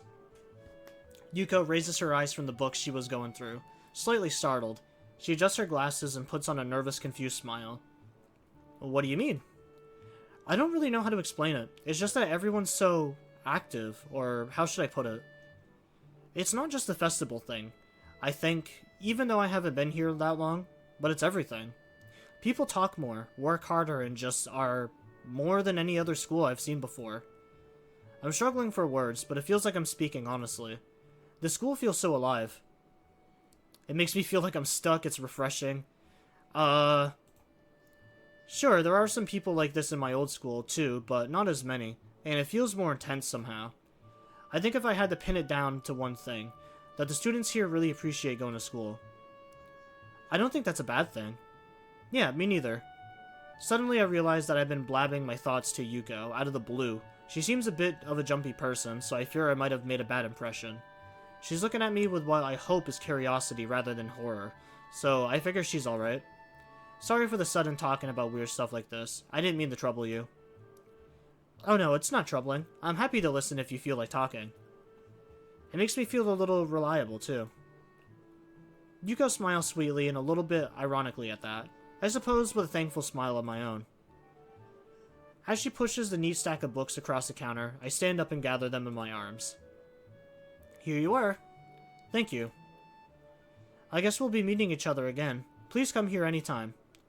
Yuko's kindness is heartwarming. You can count on it. See you soon. Yo, when can we romance the teacher, though?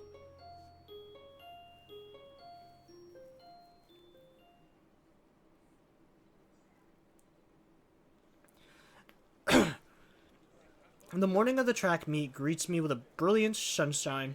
Sunshine. Wow. That is... Sunshine has always been such a hard word for me to say. I don't know why. As someone who used to have a lot of, like, speech problems growing up, like, sunshine was one of the bane of my existences to say. The morning of the track meet greets me with a brilliant sunshine from a crystal blue sky. While I leisurely stroll towards the track, I decide this is a good sign. Of what? I'm not sure. This event isn't as exciting for me as it seems to be for a large portion of the student body. I'm even less interested in watching sports than I am participating, but cheering for Emmy is a good cause. I'm not expecting this to be any sort of amazing and spectacular experience, but it can't hurt. I'd probably be spending the time reading while cooped up in my room otherwise. When I approach the bleachers, I spot Rin emerging from the crowd right before she spots me. You came. Of course. I said I would, didn't I? That doesn't necessarily imply that you have to follow through. Lots of people say things and don't mean them. Well, I don't. Rin shrugs, seemingly bothered with our conversation, or bored with our conversation. She turns on her heels and heads towards the stands. So, are you excited about this? Not really. Me neither. Then why did you come? Why did you? She doesn't reply at all, so I decide not to either. We enter the bleachers and Rin nods upwards. Up there. Rin leads the way, and soon we're settled in an almost empty bleacher. There's an older woman sitting next to Rin. Someone's mother, I assume. She's got rather long hair down in a braid. On seeing Rin, she gives an awkwardly familiar-seeming grin. Well, this is surprising. I thought she went to get a snack, not a boy. Huh? This is no good. The woman laughs at Rin and shakes her head, apparently unable to find a comeback for that. I know that feeling. Well, I suppose you've always been one to go out for one thing and bring back another. But I'm being rude. I haven't introduced myself. I'm Mayako. Yeah,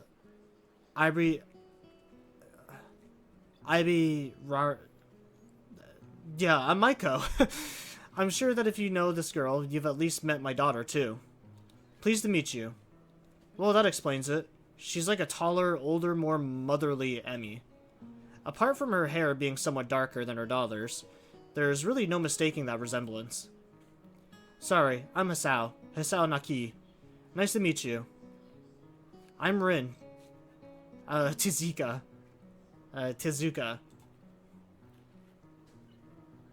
Mrs. Mayako laughs again.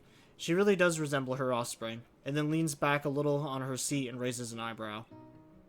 So, now that we all know each other, how long have you and Rin been dating? My response consists of silence as my brain suddenly lurches into gear, but just before I can begin to usher a hastily bobbled explanation, Emmy's mother bursts into laughter again. Ha, you're a blusher, aren't you? I don't know if there's any other way to keep my dignity in this situation, so I settle for a mumbled response. We're not. I know, but it's funny to watch you squirm. I'm sorry, forgive an old woman her amusements. She chuckles again to herself. Old woman? She sure doesn't look that old to me. Yeah, I'm gonna just skip right past Emmy and just go straight for her mom. I suppose I can let it go. How kind of you. It started. Oh, there's Emmy with her bionic legs. There's a girl with only one hand. The other students seem fairly normal. I really do like the attention to detail in the background. Like, all these images have, like, a purpose. Well, I guess, yeah, no shit they have a purpose, but I just like looking at the little details in the backgrounds now. I noticed it when I was actually rewatching one of the streams when I was uploading. When I was editing and, like, uploading it. That screen where it, like, shows your entire, like, classroom roster or, like, all the kids in the class. I was, like, looking through each and every single one of them to, like, see if I can notice, like, any sort of details on them. I direct my attention to the track where they're preparing for the first sprint. It looks like the 400-meter dash. My eyes scan the runners before finding Emmy. She's smiling with an utmost cocky look on her face. The starter raises a pistol. Emmy explodes off the block, disappearing from the starting line in a blur. It's amazing. Even as the other sprinters converge on the lanes closest to the inside line, Emmy surges to the front of the pack. By the time she rounds the final turn, a few other runners have caught up with her. But she puts on a final burst of speed that leaves them at least a half second behind. Mrs. Mayako whoops and shouts, applauding wildly and generally looking like any other parent cheering for their child. Emmy bounds off the track, looking pleased with herself. I cheer right along with the rest of them. The announcer, sounding suspiciously like Misha, gleefully gives the results. I think she's gotten faster since the last time.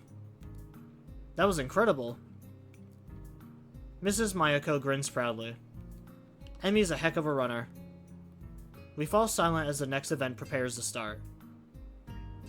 I'm surprised to see Emmy striding out onto the track again. Wait, didn't she just run? Emmy's mother nods. Yes, but she runs multiple events for the team, especially the sprints. It's a lot of running, but Emmy can handle it. From the looks of things, she's right. Emmy doesn't appear to be tired, as if she hadn't run the previous events at all. If not for the sweat visible on her shirt, you'd never know. Which event is this? It's the 200-meter dash. She'll do this one, then the 100-meter, and the relay. I see. Once again, the pistol sounds, and once again, Emmy flies off the block. A thumping sound draws the attention away from the race. It's Rin's foot. She seems completely absorbed in the race. Emmy's mother cheers again, and I assume the race is over. Sprints don't seem to me like they take very long to complete. Your foot. Huh? Your foot was bouncing on the bleachers. Oh. You seem pretty into this stuff. I'm surprised. I thought you said you wouldn't be this excited. I suppose you're right. It's not that interesting. But I'm watching Emmy, not the sport. I don't follow. Emmy's the most Emmy when she runs. You don't get to see Emmy at her Emmy-ness very often. But here, you can. See? She directs my attention towards the track again where the 100-meter dash is about to start. I watch Emmy closely. As she gets onto the starting block, her whole body seems to relax, but it's a false relaxation. I can see that she's actually like a coiled spring. As the starter tells everyone to get set, her head snaps up and her eyes narrow slightly. Her mouth curls into what could be a grin, or it could be a growl. When the pistol goes off, it's as if she's been unleashed from a cage, like she was always moving at a blinding speed, but couldn't see it happening until the starter pistol dispelled the illusion of motionlessness. As she starts, she crossed the finish line. The fierce look was replaced by her normal grin. The conquering general returning to her farm. Or to his farm. Amazing. She's really amazing. I've never seen someone move that fast. Well, don't look at me. I'm far too relaxed to run that fast. No, I think Emmy's prowess came all from her father's side. At the mention of Emmy's father, Miss Mayako looks wistful, almost sad. He got her into running, you know. Ah, really? I didn't know that. I leave it at that and don't say anything for a little while. I get the feeling this is something personal I shouldn't ask about. A beeping noise suddenly emits from Mrs. Mayako's pocket. Reaching into it, she pulls out a cell phone and looks at it. Honestly, text messages? What is he, 16? Huh? Oh, nothing. I've got to go meet up with a friend of mine. Will you tell Emmy I'm very proud of her and that I'll call her later tonight? Of course. While waiting for the relay to start, I peer at Rin. She seems uninterested in her surroundings, myself included. That remark she made before is still stuck in my head. Emmy is the most Emmy when she runs. It doesn't make sense. It does make sense. Now that I think about it, after seeing her run now, I can believe that Emmy gives her all on the track. Sports are more than a hobby or even a competition to her. They're a defining aspect of her life. What about Rin then? Does she feel the same way about art? Considering the persistence she displayed before the festival, I could easily believe it. Did I see Rin at her most Rin when she was painting the mural? The relay's about to begin, but I don't see Emmy anywhere. I thought Emmy ran the relay. She runs anchor, so she won't be running for a while yet. Ah. Did you see it? Huh? Emmy at her Emmy-ness. Maybe. Maybe this time. The race begins, and I cheer Emmy's teammates along as they pass the baton. Finally, I see Emmy sprinting onto the track to take the final handoff. Once again, I'm taken aback by how graceful she looks when she runs. It really is beautiful. The look of determination and fearlessness on her face only adds to the picture. Emmy at her Emmy-ness, I suppose. Emmy flies across the finishing line with a great leap, just barely ahead of the next runners, but still in first. Well, let's go down. Gotta crown the victor. See if you can find a laurel branch. That's not gonna be easy. Rin shrugs. At least we tried. Emmy is surrounded by her teammates, all of them congratulating her on the run. Rin seems to be waiting for Emmy to notice that she's arrived. It doesn't seem her style to draw attention to herself, or to emote beyond shrugging. Being more impatient than Rin, I waved at Emmy in her stead. She looks up and grins happily at us. Hey, you showed up. We would have brought you a crown of laurels, but Hasao didn't find one. Neither did you. It wasn't my job to look. When did we assign jobs? When I said see if you can find a laurel branch. Try to keep up. I shrug. Guess Rin's rubbing off on me. Seems it's my fault after all, Emmy. Emmy laughs at Rin and me. It's okay. I'm sure you'll make it up to me somehow. Sure. Good. So how'd I look? Very impressive. Emmy seems pleased with this assessment. I don't mention how much more impressive her performance is given her lack of legs.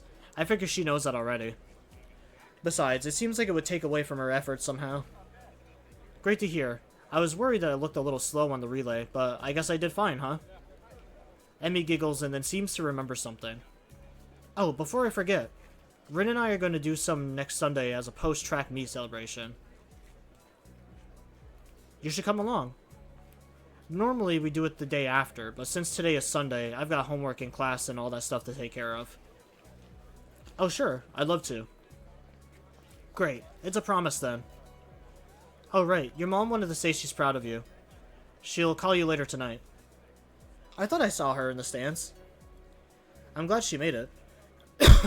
Hey Emmy, you're gonna miss the medal ceremony. Oh yeah, thanks. She turns to Rin and myself. You don't have to stick around for this part. It takes forever. Besides, you should get cracking on your homework now if you don't want to be late, Hasao. Emmy skips back to her teammates, leaving me and Rin by ourselves. Neither of us have the slightest interest in the post-competition ceremony, so we silently get away and back to the quad. Rin yawns without even trying to restrain herself and shuffles her feet around restlessly. I feel awkward, but less so than if I was with someone else. Still, I'm left hanging, not knowing what I should say next. Emmy was great, wasn't she? She was great. I am very jealous of her. Why? Like I said, don't you think it's great to be able to really be yourself? It sounds weird coming from Rin. I don't think you, of all people, should have trouble finding a way to express yourself. Don't you have your paintings? She turns to look at me. For the first time, I see it in her eyes, the strange, hollow expression that I think must be unique to her. No, you see, the problem is that I'm not really sure who I am.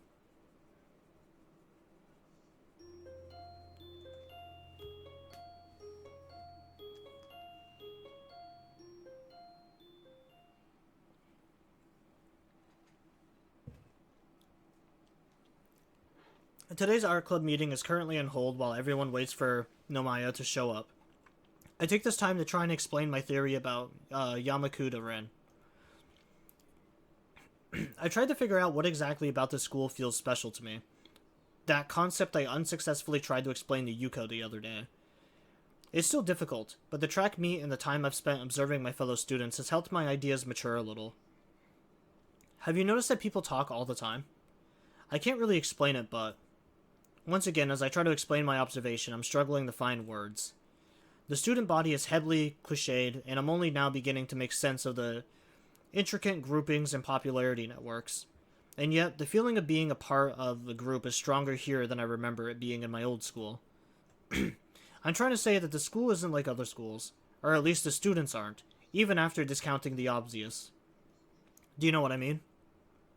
I don't know what you mean. Oh, well, whatever then.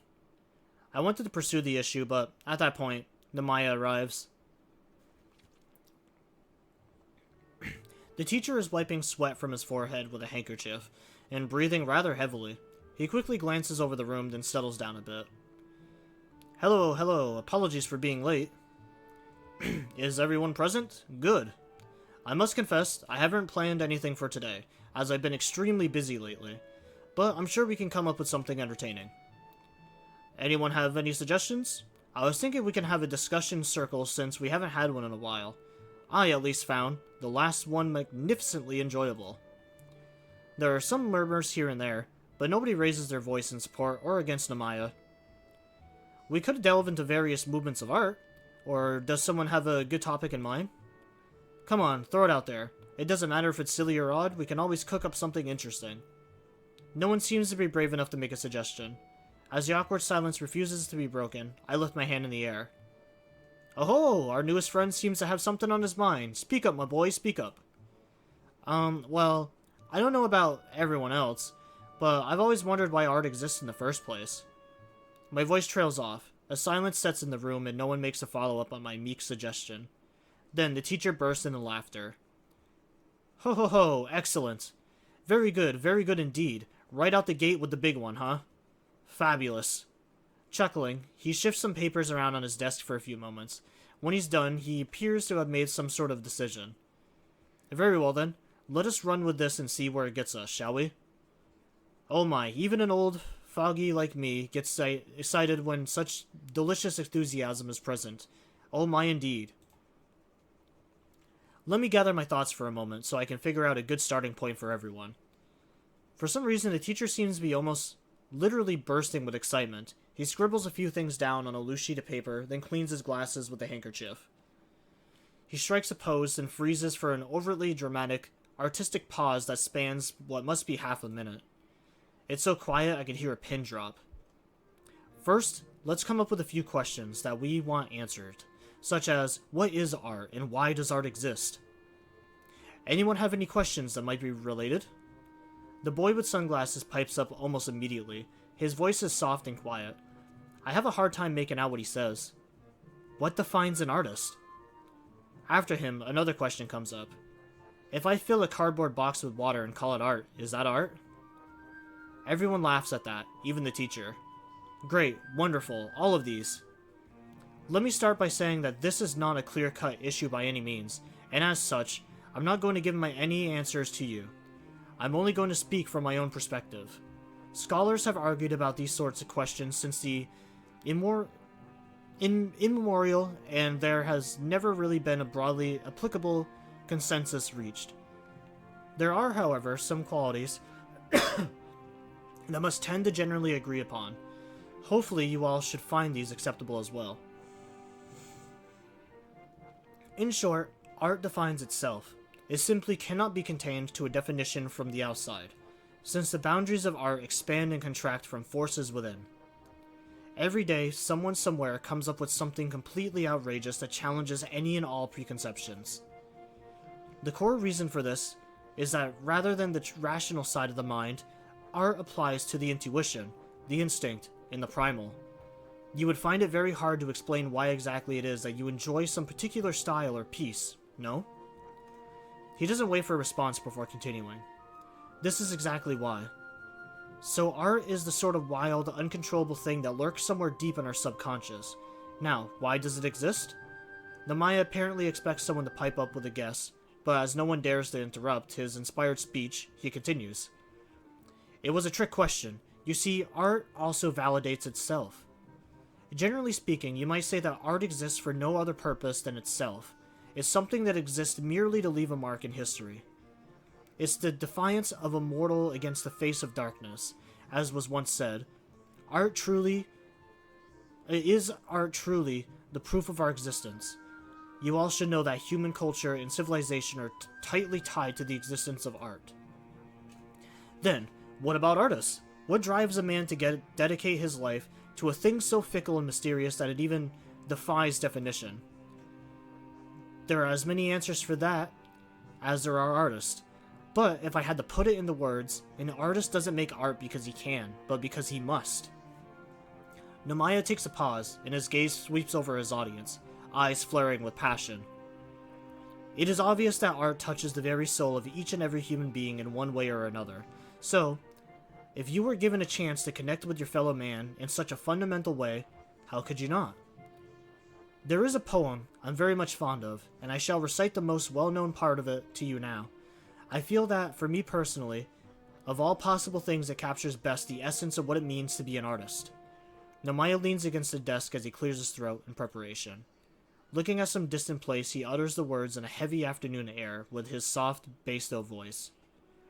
To see a world in a grain of sand, and a heaven in a wild flower. Hold infinity in the palm of your hand, and eternity in an hour. There is a solemn and unbelievably awkward silence after he finishes reciting the short fragment. No one dares to speak a word. Nomaya clears his throat again. To be an artist is to see the world in a grain of sand. You see, dear children, without art, there would not be much to live for in this world. It is the most profound thing. He is clearly touched by this motion. I almost expect to see a lone tear rolling down his cheek, but it never comes. I turn to Rin and whisper to her. So, how is this a discussion circle? She shrugs nonchalantly back at me. The previous ones were the same. To his credit, Nomaya does try to get some debate going, but the club seems to be reluctant to comply. I feel a bit guilty about opening my mouth. Maybe we would have been spared from this. As the meeting comes to a close, I realize we haven't once touched any paint or pens today, and I feel somewhat disappointed. Nomaya suddenly appears next to us. He seems to still be fired up from the speech he delivered. His cologne smells musky and saccharine at the same time, giving me an instant headache. Even though I'm not sensitive to perfumes, he is looking at Rin like a hungry wolf. Tezuka, do you remember Mrs.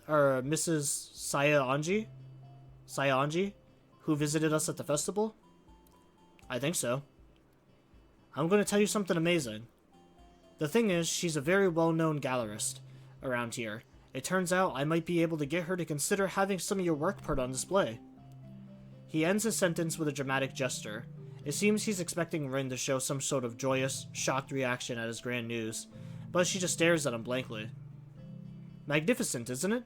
This could be a real chance for us to get ahead, girl. But... Now, I know what you're about to say. Yes, it wouldn't be a simple affair, but I think this is an absolutely fantastic opportunity. Frankly, I wouldn't be surprised at all if we even made it big.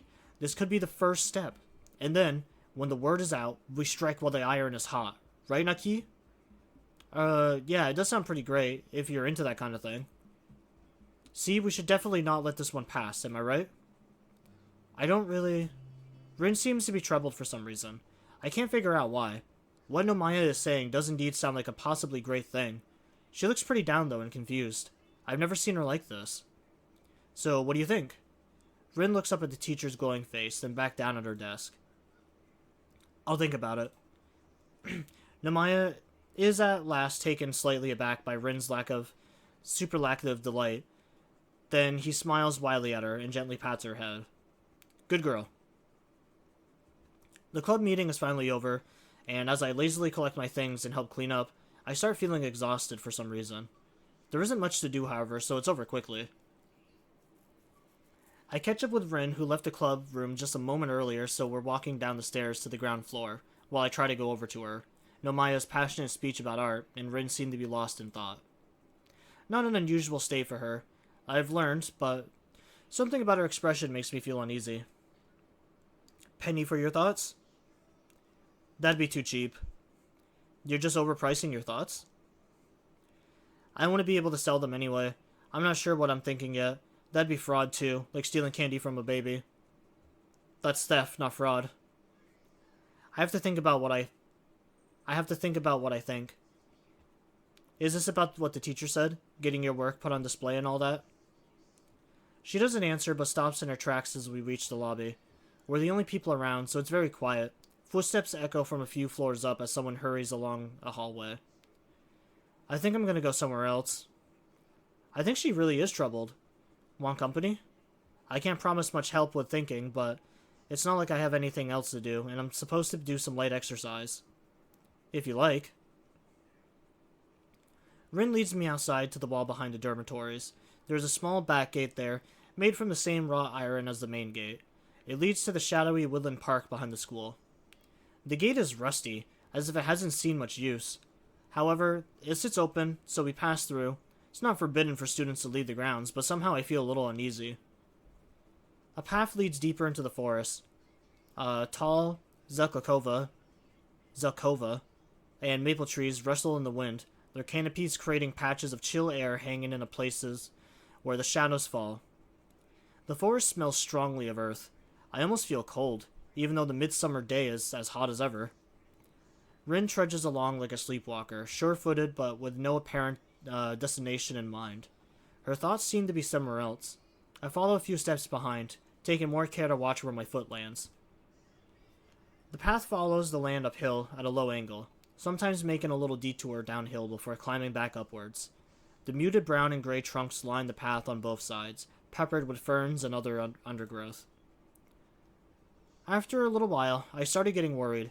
The pasture is still wide and clear, so there's no chance of getting lost, but it doesn't look like we have any particular destination.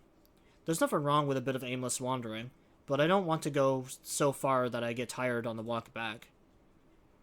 I'm starting to get a little winded from my legs, and my legs feel heavy. I want to stop and get a... Wow, I need a drink.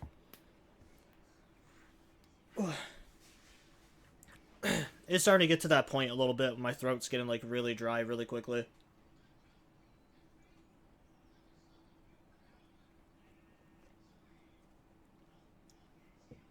I know with these very heavy like reading streams, I tend to do them a little bit shorter. But I do actually want to spend more time with this game today.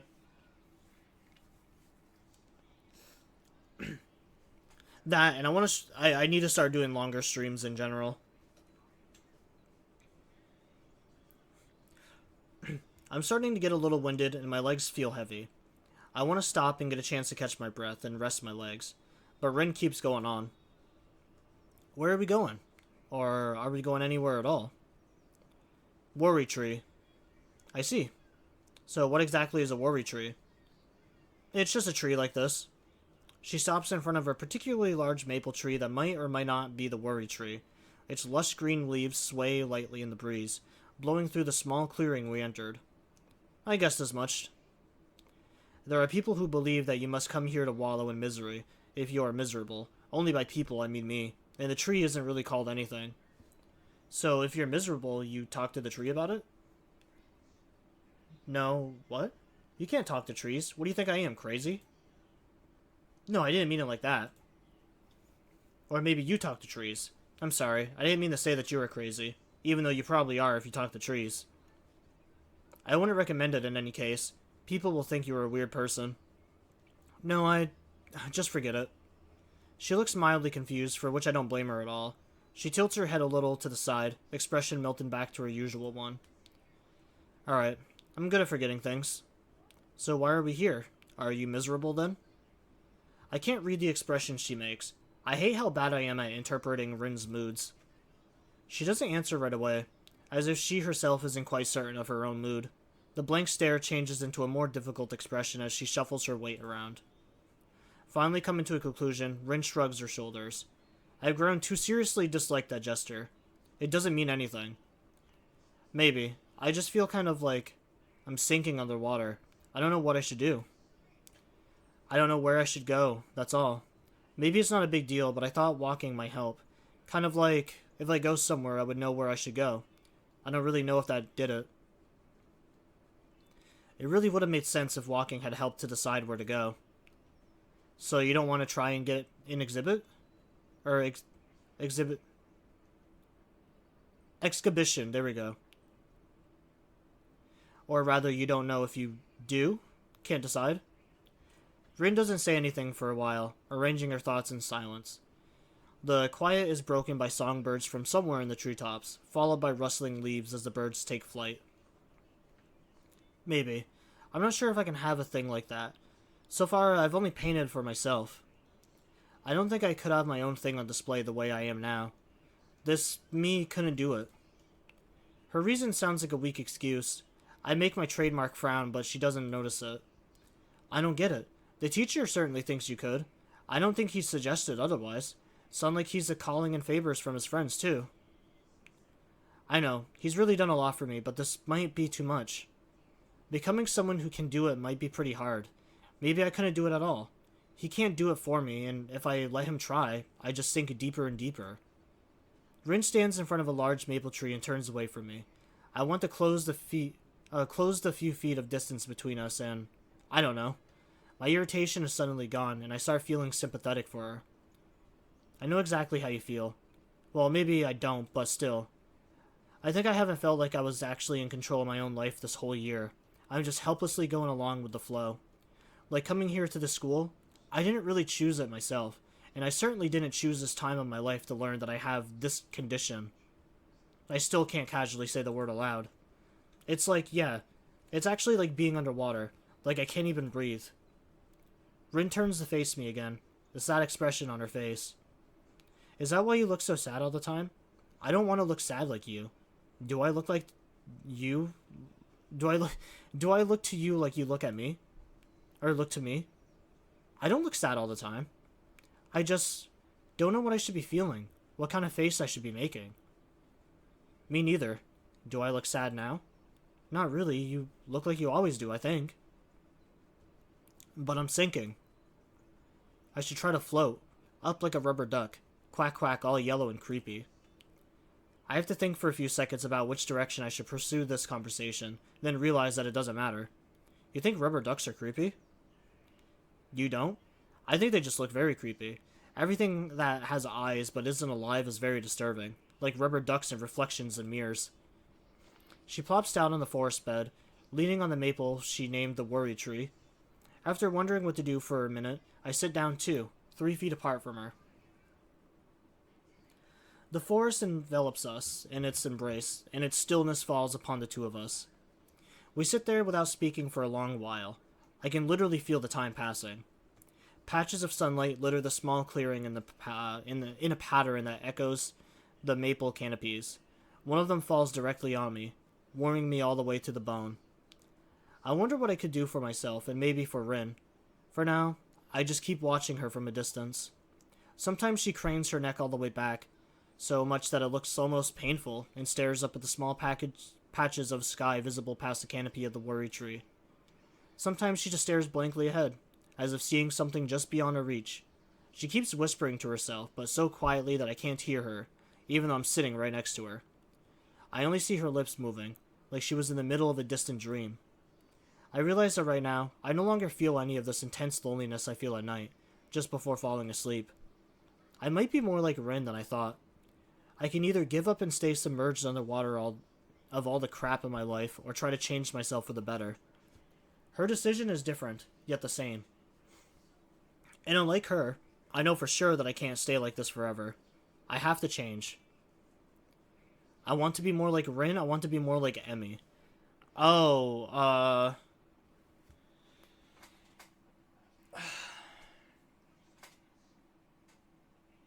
this is gonna be kind of hard.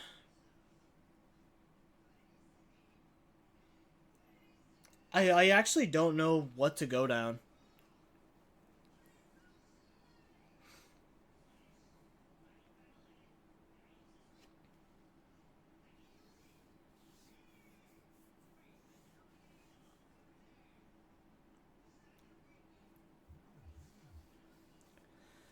Cause like, I have the feeling that whatever I choose here is going to be, I feel like whatever I decide to choose here is going to be like the main outcome of which friend I hang out with the most, I guess. I'm not really too sure if this is like a relationship path, because like I'm not really too sure what sparks the relationships.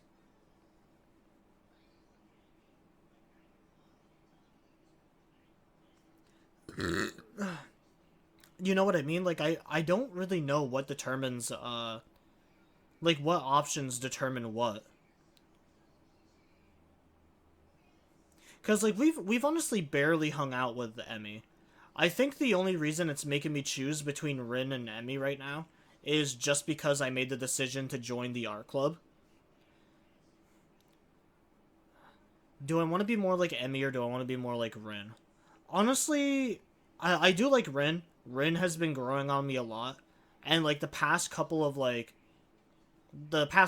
in-game days, we've been spending nothing but our time with Rin. So like she's definitely the character that I've probably like synced up with the best. The one that like I know the most about currently in like the little path here that we're following. But do I really want to be more like Rin though? Cuz like Rin is a good artist and stuff like that, and like I guess I can see my character wanting to to like inspire himself to be more like an artist like Rin. But you know, Rin's kind of like, she has her own troubles too. I mean, I'm sure Emmy also has her own troubles too, but from like, I'm trying to think of it as like, not really metagaming, but from like what I can see in game. And in game, the only person we've been around really has been Rin. Like, obviously, we've met all the other girls. We played board games with Misha and Shizune, but I'm not really. Shizune is probably one of my least favorite characters so far. I don't really like Shizune's attitude, especially since her and Misha seem to have beef with like every other fucking character. Where like at least the blind girl Lily is like she's somewhat like neutral or kind to pretty much everybody. Shizune is just straight up like mean.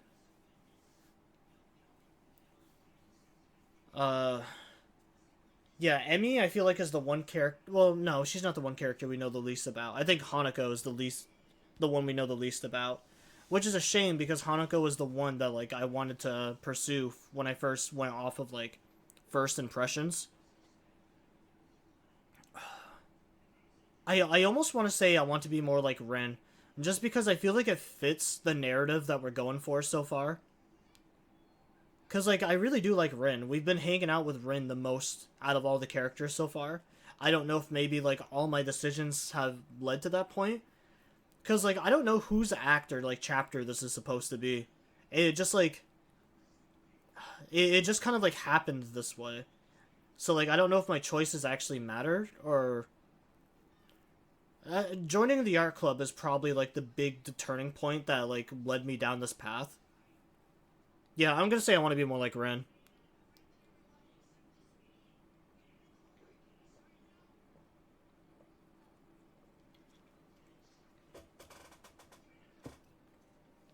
Although I do get why it says I want to be more like Emmy. Just because of like how dedicated Emmy is to like track and field. I'm assuming that's what it means when he says that. Like, yeah, I want to be more like Emmy because Emmy has something that she enjoys so much that she puts her all into it and that she's really good at it. But for the sake of, you know, for the sake of Rin, I'm going to choose that.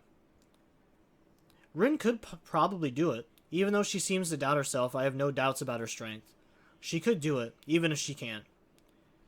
It makes me feel a little bit better too, and I lean back against the tree, breathing out deeply as if for the first time in a long time. We stay that way in a small clearing until the angle of the sun changes and the chilly shadows deepen. No longer warm where we sit, we leave the forest, returning along the same path we took coming in. It doesn't seem like Rin has come to a decision. I wonder if it was a bad idea for me to come along. It's alright, I don't mind. I'm sure the trees and dirts and the rocks won't mind either. Did you mind? No, not at all. I think it helped me too. While we walk back towards the dormitories, the sky is changing to a deep ultramarine. The first summer stars twinkle softly from between spots of the canopy, barely visible like tiny fireflies. I become very self-conscious about Rin's presence. I haven't thought much about girls since things fell apart with Iwanako. This is kind of the same situation as then, but to be honest, I don't think it really counts for much. Not with Rin. And yet, it feels good walking next to her, even if it isn't any more than this. At first, I think Rin agitated me quite a bit with her unpredictable behavior, but recently, I feel I haven't had to be on my toes so much. I managed to let myself go a little. It makes me feel satisfied, even though ultimately I think it's more thanks to Rin than myself. She seems to be disinterested in a huge number of things, but something in her makes me try harder than I normally would. It's not that I want to impress her. I think that truly inspiring Rin would take near non-human... Alright, let me reread that. It's not that I want to impress her. I think that truly impressing Rin would take near superhuman effort just because of how she is. Instead, it's because there is this relentless feeling inside of me that I shouldn't let Rin down. It's really weird. I wonder why I started thinking like that. I don't even know what sort of expectations she has about pretty much anything. So how could I let her down? Rin has this unassuming air around her. and she doesn't really talk about stuff very often. Even today's confession of her self-doubt caught me a little off guard. I feel like I want to talk more with her. The realization suddenly dawns on me that Rin is basically the only person I talk to nowadays, apart from whatever I have to endure from Shizune, Misha, or Kenji. I feel slightly depressed. In front of the dormitories, as if summoned by my dark thoughts, we run into Kenji himself. It feels very odd seeing him outside, breathing fresh air. At least it's already dusk. I practically expect Kenji would disintegrate upon direct exposure to the sun. Kenji himself seems very insecure as well, standing around looking like he's waiting for something, but doesn't know himself what it might be. Hey Kenji, what are you doing? Hello. Who are you? It's me, Hisao. I'm not sure if you know Tezuki from class 3-4. From his face, I can see that not only he doesn't know Rin, he also can't see her from this short distance. Oh, sup dudes? Kenji sticks his hand out enthusiastically forward, almost straight into Rin's stomach. Rin looks up at his outstretched hand in confusion, until Kenji clears his throat and retracts his hand. There is something almost cool that he manages to do it with social awkwardness. It's not like I'm the most suave man on the planet, but I don't think I'll ever be able to even approach Kenji's level. I think I respect Kenji a little bit more. So, you're waiting for someone? He leans closer and lowers his voice with an agitated whisper. I see his facial muscles twitching. Come on, man. You know I can't talk about that stuff here in public. They might be listening. I'm gonna have to pick up some stuff from somewheres, and I don't want these snooping student council hags to get on my case. And I also don't trust your friend. Nothing personal. Are you sure he's trustworthy? I briefly considered telling Kenji about Rin's gender, but as it might end badly for one or both of them, I decide against it. Yeah, sure. He turns from me to Rin, and I immediately get the feeling that I have to prevent them from talking to each other with whatever means necessary. However, there is little I can do now apart from physical violence. In that case, would you be interested in knowing about the worst threat to mankind since they invented vegetarianism? He sounds like a vacuum cleaner salesman. I thought it was Sunday. I see you're not in the know. Yeah, man, I'm talking about man-eating cows here. Very few people know what I know, so I'm not surprised. We can't talk here, but if you'd like a pamphlet, come to my room after curfew on Mondays or Wednesdays. He suddenly reaches to his pocket and draws out a ballpoint pen and what looks like a convenience store receipt. Kenji furiously scribbles on the scrap of paper and then thrusts it towards Ren. Here's the password. Memorize it, and then eradicate any trace of this document. Eat it, burn it, dissolve it in acid, whatever. I take the receipt from Kenji as Ren is unable to do so, and glance at it. It's indeed a receipt, apparently for 2 rice balls and 5 boxes of matches. I hope he is not planning to burn anything down. On the other side is written just one word. Honey muffin. That's what my Discord daddy calls me. What is it, Beans? What are you doing, buddy? You just came out of nowhere, bud. Why is your tail all wet? Beans, get off my keyboard, fat ass. Cats, get the fuck out of here. I can't handle both of you in here at the same time. 2 pussies is too much pussy for me. Get out of here, guys. Guys, come on. Get in the window. Go lay down, shitheads. I show it to Rin, too, but she shows no reaction. Thank you. Yo, Hisao, you still in that club? The Club of Dark Arts? Fine art. Anyway, yeah, I actually just had a meeting today. Still got your witch about you? No shady mind tricks going on? Nothing personal, man, but I have to be on top of things. Can't get caught with my pants down. Speaking of which, you should really take showers a bit later. Gotta respect that personal space. Nothing personal. Kenji looks around as if he heard something and then straightens his jacket. Okay, I gotta scoot now, before it gets too late. Later, dudes. Good luck. Beans, get off my keyboard, fat boy. Get out of here, Tubby. Kenji takes off rapidly towards the main gate. Rin looks after him, frowning. We watch after Kenji's diminishing figure in silence. What's wrong with him? technically speaking, I think he's legally blind.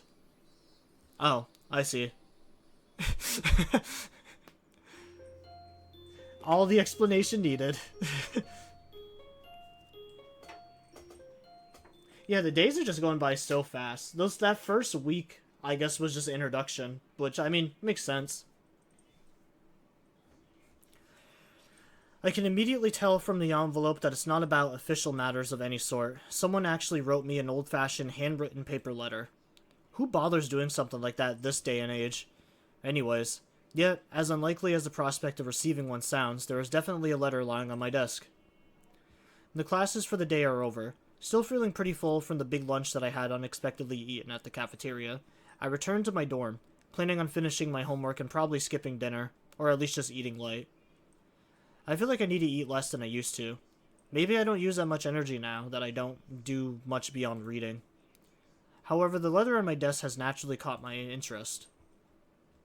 It's the first piece of mail I've received here at Yamaku, so Beans, get down, buddy, come on. Come on, guys. Beans. It's the first piece of mail I've received here at Yamaku, so it feels special even if it wasn't as rare as handwritten letters. What causes me even more trepidation is the name on the sender, written neatly on the backside of the envelope. Iwanako. I have no idea why she would write to me. I haven't even been in contact with anyone from my old school since I transferred, and Iwanako was the last person I'd expect to write me a letter. The last time I saw Iwanako was terribly awkward, embarrassingly so. She came to my hospital room, peeled an apple out of courtesy, and then we practically sat in silence for half an hour. God damn. My reading level is, like, diminishing. Beans, come on, you guys need to get out. Beans, get down, buddy, come on. You're messing up my system here, dude.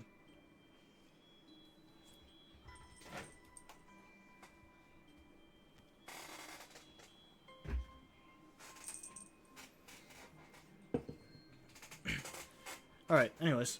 The last time I saw Iwanako was terribly awkward. Embarrassingly so. She came to my hospital room, peeled an apple out of courtesy, and then we practically sat in silence for half an hour. She said goodbye, and didn't look me in the eye when she closed the door. It might have been a natural response to the series of visits that were probably pretty painful for the both of us. Every time she visited me in the hospital, I wanted to talk to her, but something stopped me every time. Every time that I didn't speak made the next time even harder. Iwanako always had this aura of fragility around her, as if she'd shatter into pieces at the slightest disturbance. Initially, I think it might have been the delicacy that attracted me to her. But after what happened back then, it felt as if she really had shattered. She looked so sad that I didn't want to say anything that might have upset her, and I never could figure out the right words to say. I told her that it wasn't her fault. She nodded, and I really think she understood that if it hadn't had been that, then sooner or later something else would have made my heart give out. Yet she looked so hopelessly sad every time she opened that door and entered my room. So I never managed to say the things that I wanted to say. In the end, I might have hurt her even more. Carefully, I open the envelope and draw out the folded letter from within. Dear Hisao, how are you? I hope you are well and happy at your new school. Everyone here misses you. Almost all of our second-year class got put together in class 3-1 for the final year, so we are pretty comfortable right from the beginning of the year. I'm sure you would have been assigned to this class as well. The mood among the third years seems to be very anxious about the final exams, even though they are so far away. The teachers are badgering us about it all the time. Even Mr. Old Tachibana, who is, by the way, our homeroom teacher this year. Would you believe it? I was sure that he'd retire after our second year, but here he is, nagging everyone about studying for exams. I think things like that are the main reason why the mood amongst the third years is so nervous. I must admit that I'm somehow losing confidence in myself as well, even though I've always fared reasonably well in exams. It's so weird to think that we're already seniors, isn't it? Time has really flown past. I wonder where it went the first the new first years seem so young and somehow really innocent. I keep wondering if I was like them in my first year. I've been feeling nostalgic like this for the whole first trimester. There are other things I want to say. I'm writing to you because I felt that there are things I should have said after the incident, back in winter. I really regret that I wasn't able to say them in person, and I have no excuse for it. The truth is, the times when I visited you at the hospital made me worry about you. I am not talking about your health. You seem to become more distant and disheartened. It was natural after something like that happened. I'm sure, but somehow I got the feeling that you had given up on something back then. Happiness, maybe. I wanted to somehow express my feelings, but the right words didn't come to me. I couldn't say anything to comfort you. I'm really sorry for not being able to support you when it mattered the most, even though I like you so much. At least now, finally, I can be more honest. If I could go back to those quiet days in February and March, I'd tell you not to give up on yourself. That's what I would have said. Maybe you wouldn't have drifted so far away if I just had said something. I hope you manage to get back on your own feet. Now that the distance between us is also physical, it also feels more final somehow. I wonder if we will meet again. Perhaps it's for the best if we don't. Still, if you would like to correspond with me, by all means write me back. I'd very much like to hear about your new school and how you are doing. I wish you the best. Sincerely, I want to go. Honestly, what a fucking shit letter to write. That sounds like really shitty. That sounds like such a terrible excuse, too. If I'm being honest. Like, I understand, like, why he would obviously be feeling like shit, but... Yeah, I don't know. You know, it's for the best, man. Maybe it's good that you didn't, you know, get with Ioniko. After finishing reading the letter, I fold it like it was and place it on my desk. I don't know what to think of this. I feel empty and confused. Why now after all this time? Just yesterday I decided that I can't let myself stay like this, that I try to get on top of my own life. Reading this letter just reminds me of what could have been. Of course I wish that I didn't have to be here. I'd want to be in the same class with Ioniko again. Maybe we would talk every day now and go on dates. My life didn't go like that. I didn't really need to be reminded of this. Ioniko needed to write this letter for her own sake, and I'm glad for her that she could, but it wouldn't have been better if I hadn't read it. Thank you, fucking exactly, dude. That is actually such a good perspective. This is something that I haven't really talked about on streams much. Like, obviously I've mentioned it a few times, but the reason that I'm single now is because my ex had cheated on me with someone that we used to work together with. We used to work at the same place. There was a guy there that she warned me about, like, pretty much day one, about making weird comments towards her about, like, her appearance and, like, how he finds her, like, physically attractive and just sees her as, like, a really good person. So, unsurprisingly, that leads to her cheating on me. And something similar kind of happens where, like, the guy... I ended up quitting for obvious reasons, because I wasn't going to stay around for that shit. But the guy comes up to me and he, like, apologizes, and he's like, hey, man, you know, I'm sorry for what I did. That was really fucked up and unfair to you. Like, I knew about the relationship and all that stuff, and, you know, I kind of just, like, I let it be. I didn't do anything about it, and I really hurt you, man. I apologize for that. And I've always wondered, like, what the fuck the point of that even was. Because, like, he got everything that he wanted in the end. He's not saying anything that's going to make me feel better. Like, yeah, I accepted the apology just to be nice, but in the end of the day, it's like, what the fuck? Like this guy said here, my life didn't go like that. I didn't really need to be reminded of this. Ioniko needed to write this letter for her own sake. That's... When he apologized to me, that was, like, one of the first impressions that I got, is, like, he's not saying this to really apologize to me. He's saying it more so that he can move on with his life and live with, like, the guilt and, like, the shit that he had done. And that's kind of how I'm feeling about Ioniko right now. And, oh, anime girls? Mason, you just missed a fucking tangent. You just missed a really big tangent. I don't know how long you've been here.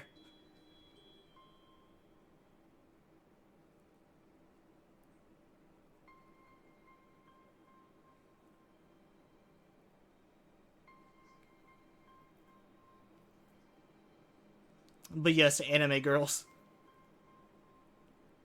If you'd like, I would repeat the tangent, unless you've already been here.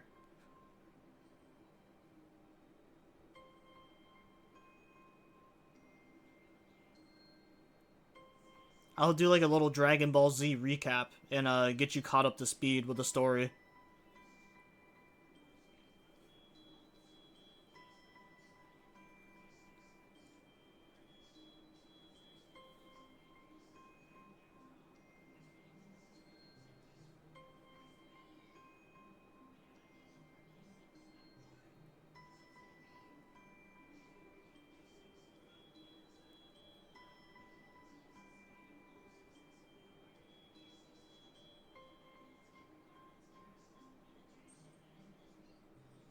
Never mind. Maybe he's listening without audio. I don't really blame him. But no, going back to what I was saying though, yeah, this makes me really despise I Wanna Go even more now. I mean, obviously I didn't know much about the character to begin with, since we meet her for literally like 5 minutes before the game actually takes place. But just like reading that letter in general, yeah, that kind of fucking that annoys me a lot.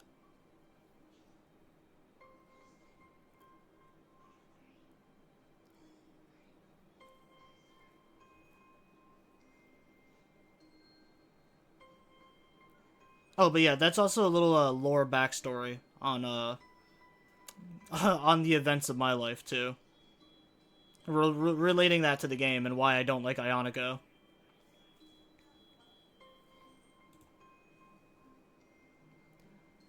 Alright, well, now that I went on that tangent, I'm gonna reread this. Alright, so why now, after all this time? Just yesterday I decided that I can't let myself stay like this. That I try to get on top of my own life. Reading this letter just reminds me of what could have been. Of course, I wish that I didn't have to be here. I'd want to be in the same class with Ionico again. Maybe we could talk every day and go on dates. My life didn't go like that. I didn't really need to be reminded of this. Iwanako needed to write this letter for her own sake, and I'm glad for her that she could, but it would have been better if I hadn't read it. Of course she is right. I thought of the same thing yesterday. I had fallen into a pit of depression, and now have to climb out. Yeah, but that's pretty much the only thing she's right about. It's still, the reason she's writing is not coming from a place of, like, heart. It's coming so she can make amends with herself. I rip out a page from my notebook and after a moment of thinking how to frame my words, write a short reply to Iwanako. I find it difficult to be really honest to her, but at least I try to appear somewhat convincing. I don't write her about Yamaku at all. I doubt she will write me again, but I don't feel all that sad about it. I fold my own letter to her, and as I have no envelope, set it next to Iwanako's. I'll mail it to her later. Then I lie back on my bed, looking at the monotone gray ceiling. A bird sings outside of my window, and sudden gust of wind flutters my curtains. The summer afternoon feels still, as if time had stopped for a brief moment. I think about all the things I've lost and will never regain. Honestly, I wouldn't even write her back. I wouldn't even warrant that with a response. You know, like, what's done is done. He's already in acceptance that, like, the shit with, Iwanako is never gonna be the same. Thus the languid days of mid-June pass by. I mail my letter to Iwanako and receive no reply. Having decided to ditch the old me, I start observing my fellow students even closer than I did before, hoping to understand how other people cope with their own issues. I start seeing things I didn't before, and it makes me wonder if I've been wrong twice. Superficially, everyone is abnormal, yet so strikingly normal that it shocked me at first.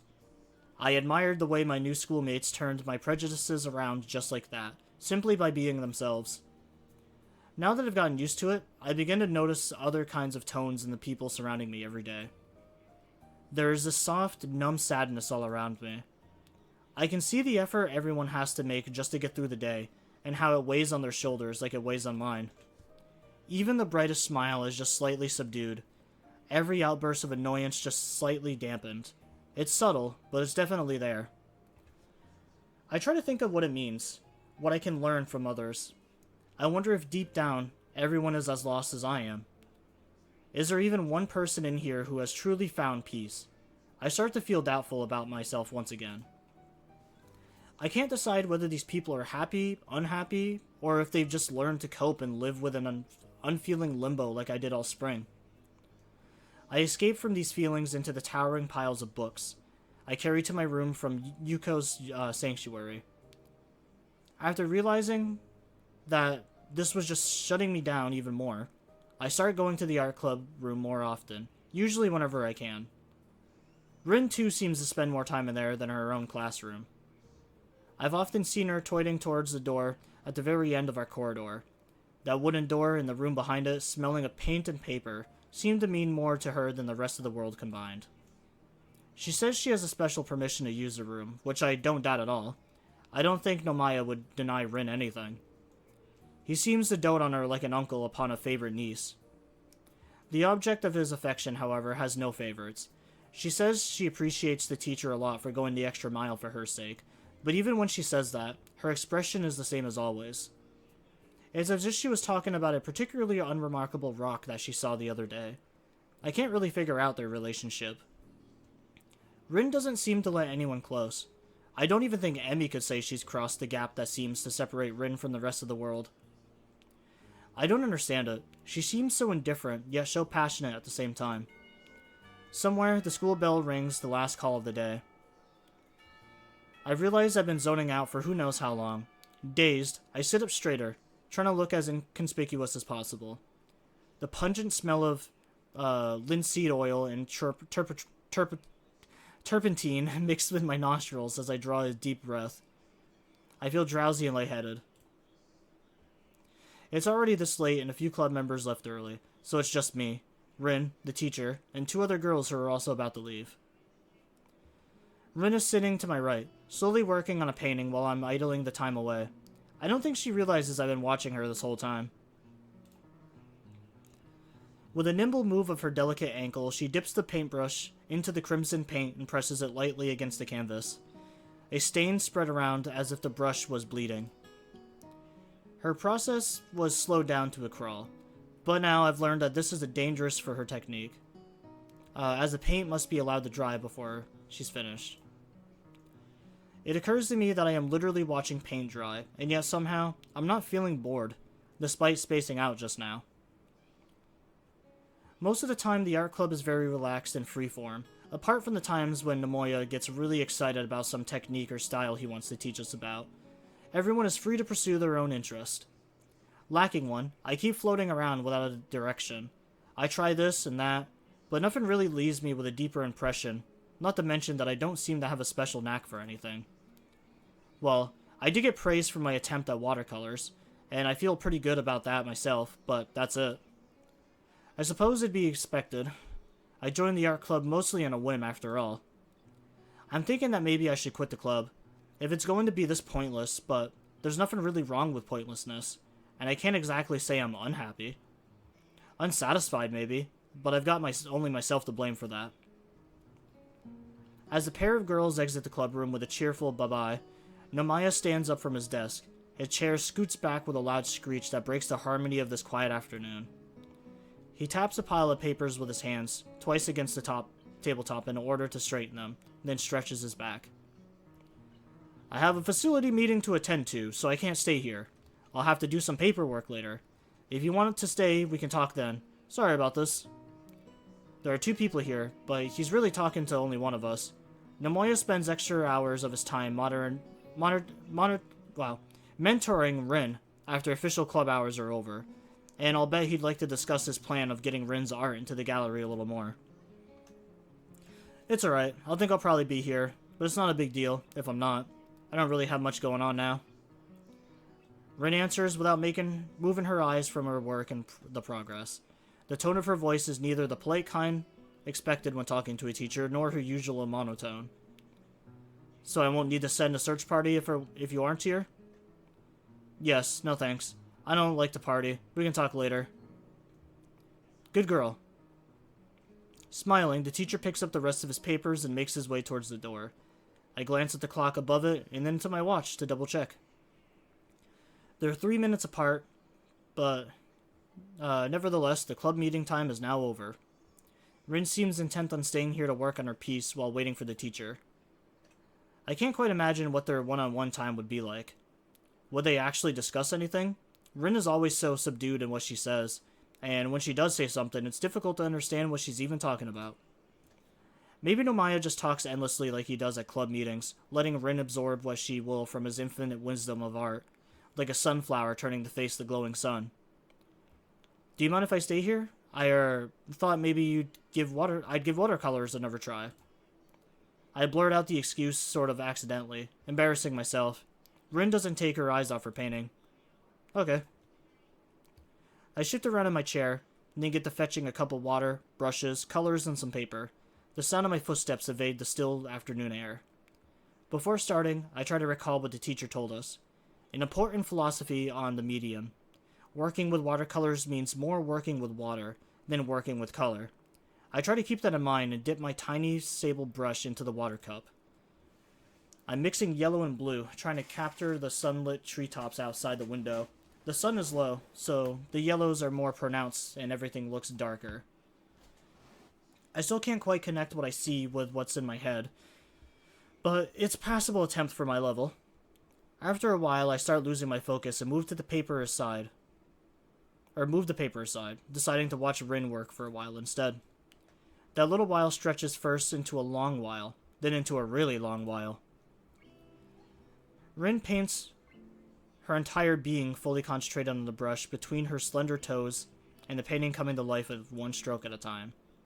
She seems determined, and yet at the same time relaxed. Effortlessly moving the brush around, never hesitating. Colors meet and part, mix and cover each other on the canvas, bending to her quiet will. I need another drink.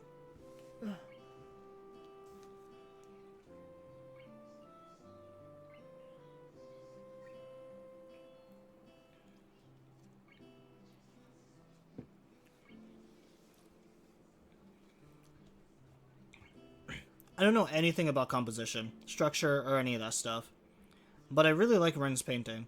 I like how she looks when she paints. As usual, the silence between us compels me to speak rather than merely wait for her to open up. She might end up saying nothing at all. Do you mind if we talk? I don't mind. I kind of wanted to ask more about why you get so weird about this thing the teacher wants to arrange for you. Rin picks up a tube of paint and squeezes it between her toes on a palette. Almost as easily as someone with opposable thumbs would. Taking up a brush again, she replies. A lot of things, and some not things.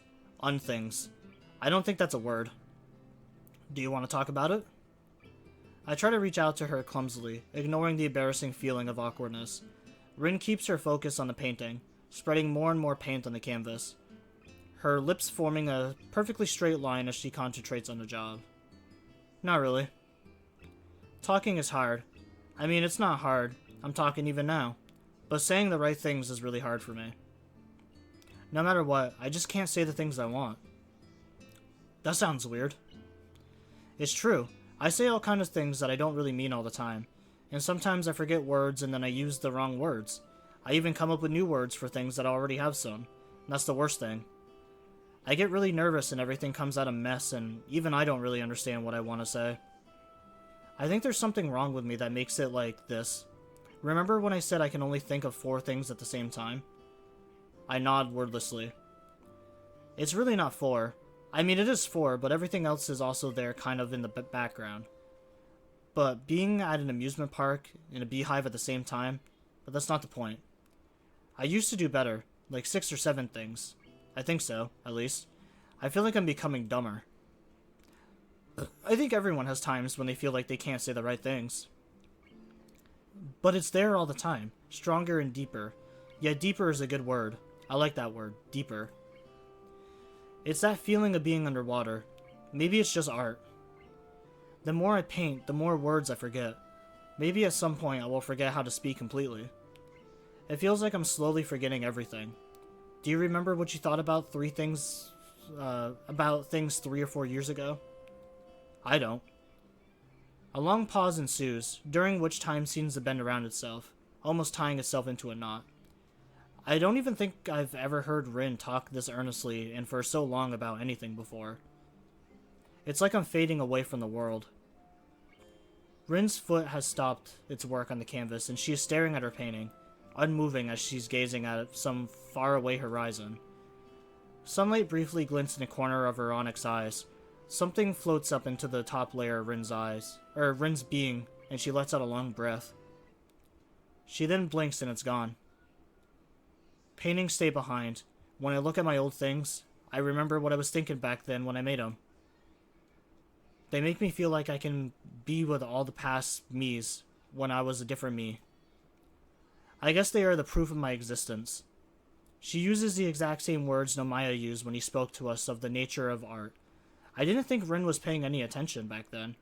I wonder if she was listening or whether she had heard the same passionate speech from Nomaya before. Either way, I feel overwhelmed. Boy, are you complicated. I would have taken up writing a diary. Her eyes quickly flicker to my direction and then back to the painting, but she doesn't pick up the brush anymore. That's a great idea. Why didn't I ever think of that? Are you being sarcastic? What's sarcasm? I don't call her on the joke, if it even is one. Right at that moment, Nomaya returns from his meeting.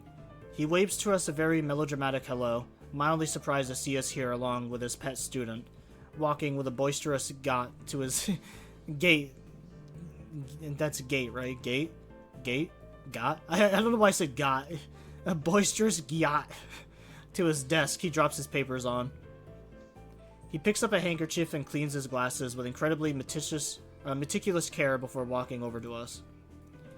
Before he is within earshot of us, Rin says something to me in a quick, quiet voice. Change is the scariest thing in the world to me. And I seriously don't know if I want to change into a person who could do the same, do this thing the teacher wants me to do. I don't know if I could even... I don't know if I could, even if I wanted to.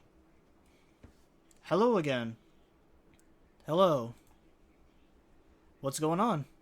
He smiles a bit sheepishly, looking at both of us with uninhabited interest. Oh, nothing. We were just talking about that thing with your acquaintance in the gallery for Rin's work. Sort of. Oh, any decisions? I look at Rin, who is trying to arrange the bothered expression on her face into something else. Anyway, I don't think I have much else to say, other than that you should go for it. It isn't like you at all to hesitate like this. I think you'd be a big hit, because it would be exciting. I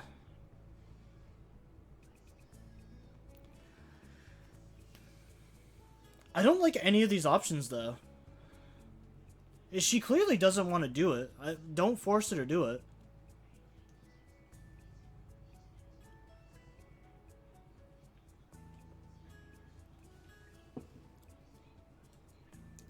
The only one I kind of, like, mildly like is it isn't like you to hesitate. Because that's not really, like, being supportive. That's just, like, kind of a neutral stance. It isn't like you at all to be hesitant like this. This isn't like you. You told me that people should do things they can't just because they can. And now you're being all wishy-washy yourself about something this important. I don't think I want to talk about this. I'm going. Rin stands up and trots out of the room without anyone saying anything more. I'm sorry, I think I made her upset. Ha ha ha, don't worry about it, she'll be fine. I'm sure. I'll talk to her later. Nomaya looks at me over his circular pink glasses, smiling sympathetically. You've made friends with her then, Nikai? Well, something like that, I guess. Depends on how you look at it. To be honest, I'm not really sure. It's more like me and Rin just tend to hang around each other irregularly, talking or not about something that more often resembles some twisted mockery or philosophy rather than normal. Everyday things that friends chat about. Well, that's good, isn't it? You're a new student, and we could be promoting integration into the student body and such. I can't remember all the buzzwords they spew at the facility in Yamaku Foundation meetings, but that's how it is. Tezuka isn't the most social person around these parts either. Yeah, that's definitely true. So she's talked about my suggestion to you. Oh no, not really. I think it's been more me pressing her to decide something. Maybe I shouldn't have. No, I'm sure it's fine. I'm too soft with her, even when I shouldn't. I don't really know how to handle Tezuka. She's so independent and willful. I wonder if this is what every old geezer of an art teacher who got his hands on a young and fiery prodigy felt like. He chuckles ironically to himself, a little bit, turning to face Rin's latest work, which she left drying on the easel. She departed so abruptly that I wonder if she considers it finally finished. So let's see the painting then. He leans in closer, peering at the canvas. It draws you in, doesn't it? Nomaya stands back straight, his face a dreamy, nostalgic vestige. I don't answer him, but he seems to be taking my agreement as a given. I sometimes stay here after hours just to look at Tezuka's paintings. She's really just prejudiced, and at such a young age. I get shivers just thinking of what she could become with just a few more years of refinement. You asked me what makes an artist, remember? This is it. They take a piece of the world and reshape it in their own image. Metaphorically, of course. Looking at her makes you wonder what the world looks like through her eyes. It's a wonderful thing, to be young and full of passion. The most extraordinary time of your life. You would do well to remember that, Nikki. Yes, sir. It's so silly. People always ask artists, where do you get your ideas? As if ideas were something sold at the market for pocket change. You can't explain inspiration. For people like Tezuka, it's like breathing. It's an instinct. I've met maybe one or two with the same kind of raw potential, but no amount of potential will amount to anything if one doesn't work to realize it. It's practice, technique, skill. Draw for an hour every day for a few years, and even the most helpless cases become a passable artist. Tezuka is not brilliant because she was born with natural talent for this kind of thing. She's brilliant because she works harder than anyone, ever since she's learned to hold a pen, most likely. And all of it with her feet, no less. Absolutely phenomenal. Silence finally lands in the clubroom as Nomaya lets himself get drawn back into Rin's painting, gently murmuring acceptance towards the still wet canvas. What kind of things do you paint yourself? As if walking from a reverie, he looks at me, surprised at me talking to him. Oh, I don't. Not anymore. I became an art teacher only after my career in that field came to an end. Now I just pass on knowledge to the next generation. The way Nomaya answers is curious, both giving and withholding information. I feel like asking more, but he cuts in before I get a chance. Now you should run along, my boy. It's almost dinner time, isn't it? Yes, sir. Have a good evening. You too. I quickly collect my stuff and step into the deserted hallway, leaving the teacher along with his musings. The weekend will be here soon. It's amazing how time flies here. I promised Emmy I'd join her for the celebration of her triumph at the track meet last week. That should be plenty of fun.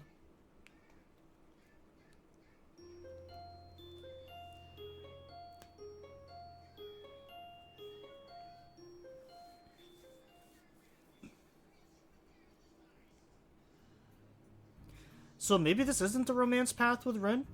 I don't know, it just seems like we're spending a lot of time with her. Like, it's definitely been overwhelming. I understand that, like, the last chapter, we just did Act 1 with her. But I don't know what was, like, the deciding factor on it making us go down this path. Unless we do each student, like, individually. Like, unless, we go down, like, each character's path, like, one chapter at a time. I really don't know how it works. Are you sure you want to go? The weather that has been wonderful for all of June has finally taken a turn for the worse. The leading clouds drooping over the town look worrisome, and the air feels heavy and still, just like before rain. The forecast says there's a 60% chance of rain this afternoon. Maybe this will mark the beginning of the rainy season. Of course I'm sure. I've been waiting for this all week. Emmy had planned a picnic at a nearby park with snacks aplenty brought from the convenience store. But with the weather this gloomy, seems risky. I asked some other people to come too, but they didn't want to go because of the weather. We had to prove them wrong. Wrong how? You know, like how it always rains when you think it won't. And when you think it will, it doesn't. We'll go no matter what, so it's a win-win situation. Also, we get to see girls wet, so why not? I've been going without sweets for a week because I practiced for the track meet, but now I can splurge on anything I want. Nothing is going to stop me now. I thought you were all about a healthy lifestyle and stuff. Oh ho ho, Hisao. You understand so little. There's not a single girl on this planet who doesn't love sweets. I don't like sweets. She doesn't count. Anyways, is this clear? Completely. We will go and eat our fill of sweets. Damn straight we will. I'm gonna have to work off later, but it'll be so worth it.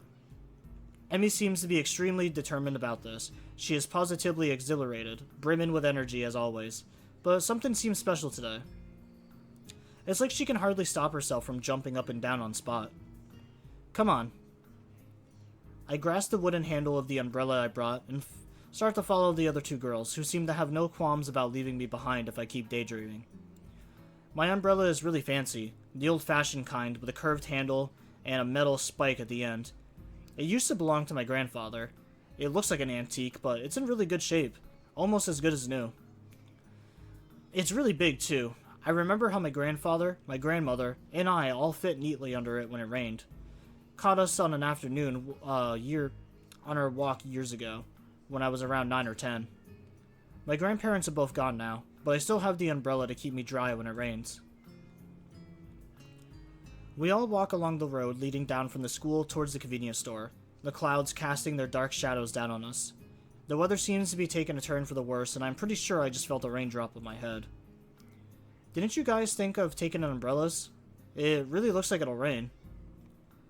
Rin looks at her limply hanging sleeves and shrugs her shoulders. I don't have one. Besides, a little rain won't kill us. She pushes her chest out, looking very confident about that. We aren't made of sugar. I thought that's exactly what girls are made of, especially considering what you're planning to gorge yourself on today. She just sticks out her tongue in reply. The walk down from the school to the local shopping district is not a long one, but it's not very short either. It's all downhill, so our steps roll easily, but time stretches out nevertheless. The distance is right there, in that gray area where you don't expect the trip to be quickly over with, but you aren't preparing for a long walk either. Thus, the trip is slightly too long and stay comfortably quiet the whole time, though the girls don't seem to mind. Rin walks calmly ahead, seemingly lost in thought. I'm kind of wary about starting a conversation since the last time didn't end very well for either of us. I hadn't exchanged a single word with her since then. Emmy, on the other hand, is way too happy about walking. She seems to literally jump a little on every step, or skip over cracks, or balance on the edge of the sidewalk. Every now and then she comments on something to which Rin replies with an automatic-sounding, nonsensical way that makes Emmy giggle a little. As we reach the bottom of the hill, the first raindrops begin to fall. I feel one hit the top of my head, then two more hit my nose in quick succession. It's not one or two rain clouds anymore. The entire sky has turned shadowy gray, billowing rain clouds swirling right on top of us. Oh shoot, I guess we aren't going to have that picnic then. What now? Maybe we could have a rain picnic. A picnic in the rain? No, we'd just catch a cold, and I don't like getting on me and my snacks wet. Or I don't like getting me or my snacks wet. I don't know why that was so hard for me. I kind of like it. Not the snacks part, though. Emmy considers our problematic situation for a moment while I open my umbrella and lift it up, trying to hold it so that all three of us get covered. Hey Hisao, have you been to the Shanghai yet? It's a cafe somewhere around here, right? I've heard of it. It's a nice place. Let's go there and wait out the rain. If it's just a really quick shower, we can still go for the picnic. And if it gets worse, we'll just order cake there instead. Neither Rin nor I have better ideas, so with Emmy taking the lead, we start walking briskly along the side street. The cafe is only a few blocks away, but even with the umbrella, we can't avoid getting slightly damp. The rain keeps coming down harder and harder. Raindrops leave tiny dots on the black asphalt road, which then combines into bigger patches Pointillist network? I don't think I've seen that word before. Pointillist artwork being made in front of our eyes in mere seconds. It's pouring heavily, drumming on the hoods of the cars parked on the side of the street, and already flowing into little creeks along the sidewalk. The yellow light shining through the rainwater streaming down the windows looks very warm and inviting. I shake the excess water off the umbrella and head inside with them, following Emmy to a vacant table in the furthest corner of the small cafe. The place is almost full. Apparently other people had the same idea as Emmy, and now are all stranded together here in this cozy little place. Varnished wooden pillars and paper screens mixed with, partisan-style tables and chairs in discordant harmony, a contrast of old and new. Light jazz plays quietly in the background, though it's mostly drowned out by the murmur of the customers. There's only one waitress serving the full house, frantically gliding from one table to another and trying to keep up with everything. To my surprise, I think I recognize her. I watch her deliver a tray of teacups and pastries to another table taken by Yamaku students, then take an order from a middle-aged couple sitting across from us before finally turning to serve us. Yuko? Now that she's close and facing me, I see that it really is her, the part-time librarian of Yamaku in full waitress attire. It's a pretty cute outfit, and she has tied her hair up in a bun to match. It's a completely different image from her mousy, plain style at her other job. Yuko blinks a few times, looking confused, then remembers that she is about to say something. Welcome to Shanghai. So you work here too? I thought you were a university student or something. Yes, that too. It's a part-time job, as you can see. It's a Sunday, so there aren't any lectures. Good thing too, since today has been so busy, I'm wishing for another pair of hands. Anyways, I'm in a bit of a rush, as you can see. What can I get you today? Emmy doesn't hesitate for even a second, her eyes glittering like those of a kid in a candy store. Tea for everyone and cake for me. Yuko tries to stay calm, or stay as formal as professionally looking as possible, clearly cheerily at my ravenous companion. Smiling cheerfully at my ravenous companion. God damn. Hey, it's not even like I'm messing up my words now, I'm just misreading like everything. This will probably be the last chapter, or like the last, in quotations, like in-game day. Oh shit, why did it skip?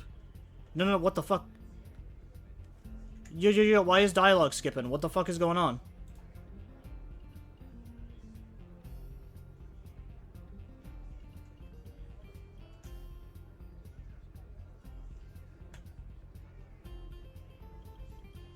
Okay, so, wait, what the fuck is... I didn't press anything. Why is the dialogue moving forward?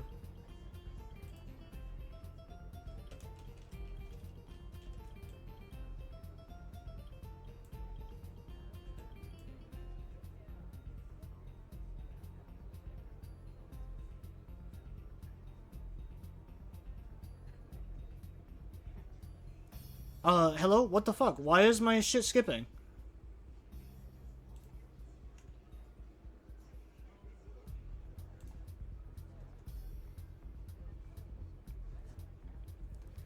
Alright, let me catch up real quick. Good thing this game has a fucking log. Yuko tries to stay as formal and professional looking as possible, smiling cheerfully at my ravenous companion. Yuko. Ah yes, today we have a choice of strawberry shortcake, raspberry layer cake, or lemon meringue pie. Strawberry, no. Strawberry, no. Lemon, no, actually, I'll take both. She looks at me in challenge. I'll just take the pie. Nothing. Emmy makes a face at Rin as though she had bitten into a lemon. She's clearly unhappy with her for not joining in. Oh, come on, Rin. That's not polite at all. Nothing, thank you. No, you silly. I meant that you should order something too. I'll take a straw then. My feet are all wet. How do I turn off the auto skip?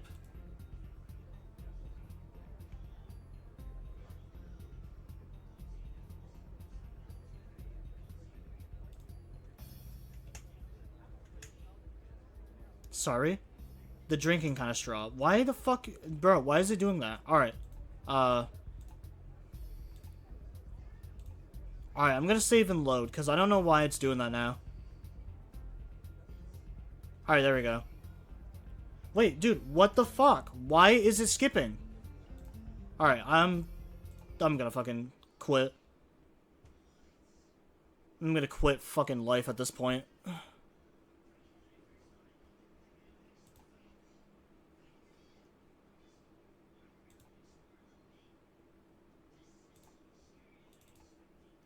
Yeah, I don't understand why it's skipping like that.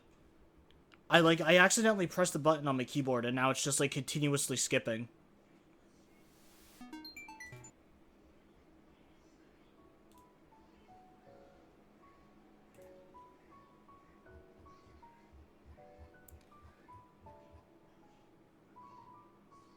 Sal keeps Rin in her now finished mural company.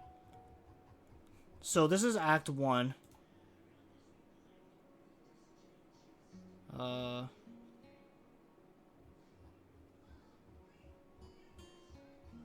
Act 1, Rin. Act 2, disconnect.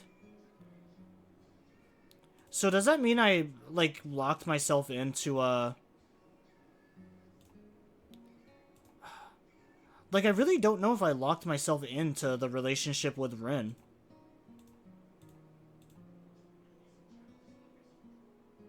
I don't really know how, like, any of that goes.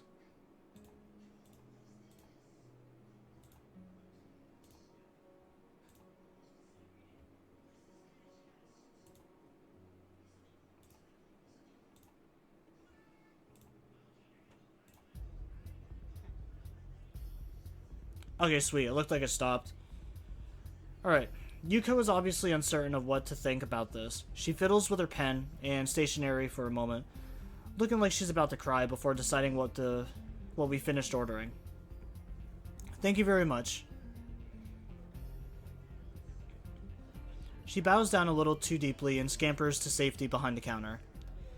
After that ordeal is over, I have a chance to relax a bit and take a better look at the surroundings.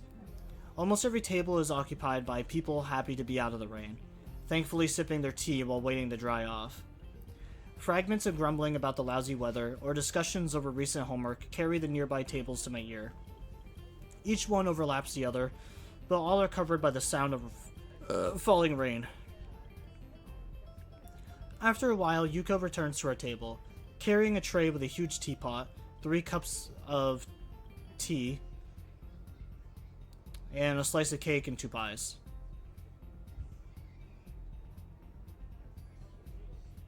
She slaps the tray onto our tiny table with a clutter, almost sending the teapot toppling over into Rin's lap. We barely recover before she bows again and leaves, hurrying off to serve another customer. Emmy has been eyeing her strawberry cake very hungrily all this time, but somehow she managed to contain herself until Yuko was out of sight. She digs in with gusto, while I content myself with pouring tea for everyone and placing the straw in Rin's cup. Rin looks at the way the tea swirls around and around in hers, white china cup, her eyes half closed, almost like she's being hypnotized. I pick up my fork and eye the food in front of me. The pie I got looks perfectly done, a thick layer of meringue atop creamy lemon custard. After having the first bite, I pause, savoring the combination of tangy citrus and smooth, sugary meringue. It's quite good, though a bit too sweet for me. If ever good? Oh, it's very good.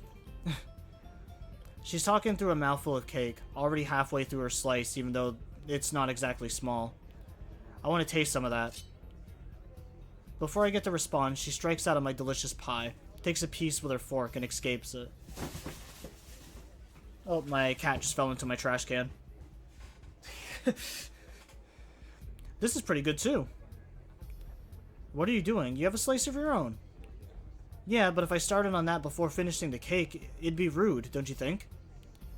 Her insolence is outrageous, but the gentleman in me allows for no retaliation. I glare angrily at her, and she replies by sticking out her tongue impishly. Emmy is even more hyper than usual today, but I don't mind. It's good for her to let off some steam.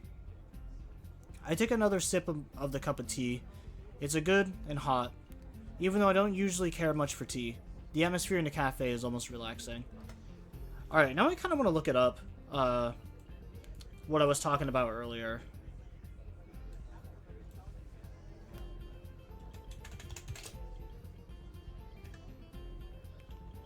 Oh, my fucking caps lock was on randomly.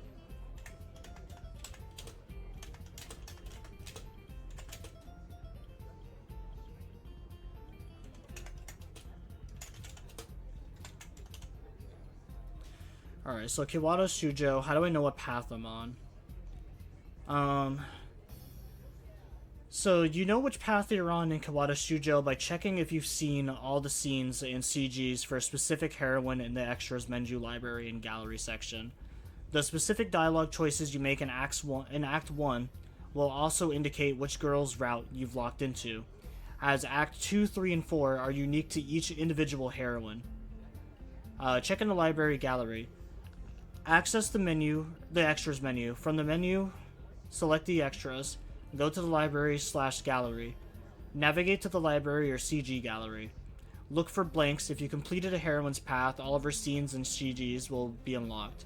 If there are blanks, you're still in Act 1, or having completed that particular route. Katawa Shoujo is divided into Act 1, which is a common route for all characters, and Acts 2, 3, and 4, which are unique to each heroine. Your choices in Act 1 will lock you into one of the character routes. For example, siding with Lily or going to the library will lead to Hanako's path, while going to the town will lead to Lily's route.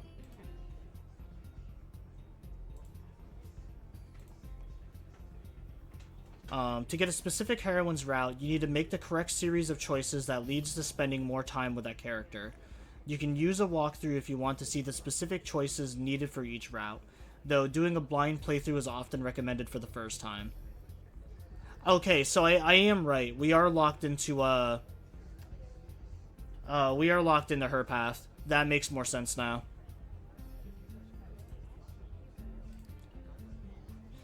I had a feeling, so it looks like we're going down Rin's path, which I'm okay with. It definitely wasn't my first choice, but, I mean, she's a pretty interesting character. I want to do all the paths. I don't know if I'm going to be able to do all the paths on stream, though.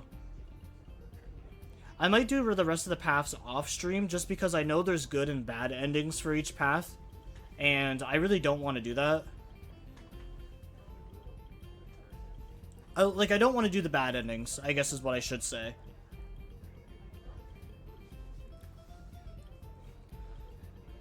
I take another sip of my tea in my cup. It's good and hot, even though I don't usually care much for tea. And the atmosphere in the cafe is very relaxing. I don't mind spending the rest of the afternoon here. Not even after Emmy orders her second piece of strawberry cake, and Rin spends most of the time staring fixedly at the rain streaming down from the heavens. Even Yuko rolls her eyes at the third piece of cake disappearing into Emmy's bottomless stomach as quickly as the previous two. Despite the passing of time, it's still raining outside when we exit the Shanghai, though it seems to be letting up a little. Too bad it had the rain on our parade. Weren't we supposed to have a picnic? Emmy doesn't look too distraught over this turn of events. Nah, it's fine. We got a good time, didn't we? I feel really pumped up. It isn't even raining that hard anymore. I kind of want to hike back to our school to get rid of this energy and work off some of this cake. She stretches her arms out and arches her back like a cat. After rolling her shoulders around twice, she smiles brightly. Man, I can't really run with these legs though. Especially uphill. I wish I'd brought my other ones. This notion sounds odd, spoken so casually, but I guess for Emmy, changing legs is sort of like someone else changing shoes. Maybe if I walk really fast, that'll be kind of like running. I think I'll do that. I won't be able to keep up with you going uphill though. I am in really bad shape, plus you'll get wet without an umbrella. It's hardly even a drizzle now. A few drops won't hurt. I think I'm gonna go to track after I change my legs too. Emmy skips away from the protection of my umbrella and goes on ahead at a brisk pace. Suddenly, she seems to remember something as she stops and spins around. See you tomorrow. Come eat lunch with us on the roof. I'll bring enough for 3. Rin and I are left to watch her wave at us and skip off again. Soon she disappears around a street corner. I'll never understand why Emmy is perpetually in such a hurry to get somewheres. So, would you like me to walk you back to school? So that at least one of you isn't... Wow. So would you like me to walk you back to school so that at least one of you won't get wet? If you're happy with it. It seems neither of us wants to keep alive that strained atmosphere from the argument a few days ago in the art room, which makes me feel relieved. I don't want to bear grudges, and I'm happy that Rin feels the same way. Thus it is decided that we are content with each other's company for now, and we start walking in the same direction as Emmy, albeit at a considerably calmer pace. I get a bit closer to Rin, even though the umbrella is already big enough to shelter us both. I can feel her nearby warmth, providing a contrast to the chill on this rainy weather. Raindrops hitting the umbrella make a distinctive sound, playing the... I don't know what that is. Melody of rainfall for no one in particular. I realize I haven't been outside in the rain in what feels like forever. I inhale, taking in the scent of the rain, feeling the weather with all my senses. The world melts into a blur. God damn. Alright, yeah, I'm definitely done after this chapter. I am, like, having so much trouble reading now. The colors of the sky have deepened from gray to dark blue, with hues of red added to mix with the sunlight reflecting off the clouds. The low-hanging sky looks pretty, as if I could reach out and touch it with my hands. Have I told you how much I like the rain? It's like painting. It makes me feel connected. Almost echoing my thoughts, Rain lets out one of her own. It slips out of her mouth, circling around us gently. Everything looks so soft, like the outlines of things just disappear like that. It's like the rain is hugging me. Her voice sounds different from usual, more gentle now, and soft. I wonder if it's only because of the rain, or because of the mood the rain brought upon the quiet, artistic girl. I felt that mood in myself too, enhanced by her words. Yeah, I like rainy weather too. It's nice every once in a while. I wonder what it is about the rain. Everything. A silence follows the statement, as it allows for no continuation. I decide to push the direction of the conversation a little. But you know, if you like the feeling of being connected, what's the problem with showing your paintings to others?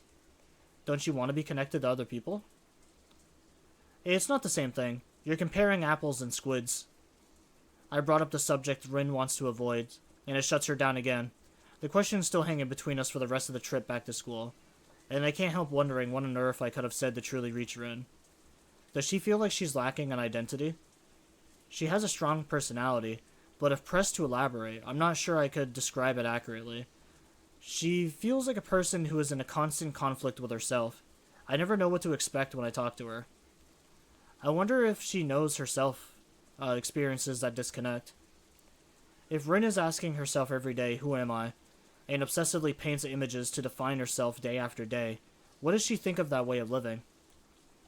The irony is, that's the exact same question I've been asking myself for the past 4 or 5 months. For me, it was miserable. I can only sense that it's the natural state of being for this girl. When we stopped in front of the dormitories, Rin turns to face me as if sensing my thoughts from afar. Her gaze travels emptily past my left shoulder into the shapeless rainfall. Her dark eyes seem to suck the low ambient light into themselves, like a reverse mirror. The empty gaze lets nothing out. If I want to understand what's going on behind those eyes, I have to work it out myself. Rin opens her mouth, then closes it without saying anything. The silence lasts for a few moments before she takes a step towards the dorm building. See you tomorrow.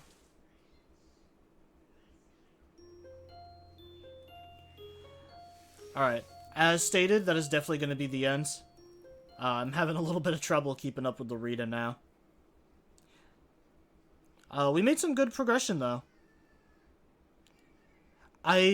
So Act 1 was actually kind of short.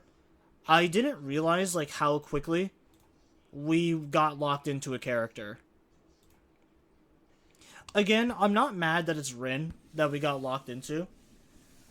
I definitely was gonna try to go for Hanako, or at least, like, maybe change my thought process on it, like, after, like,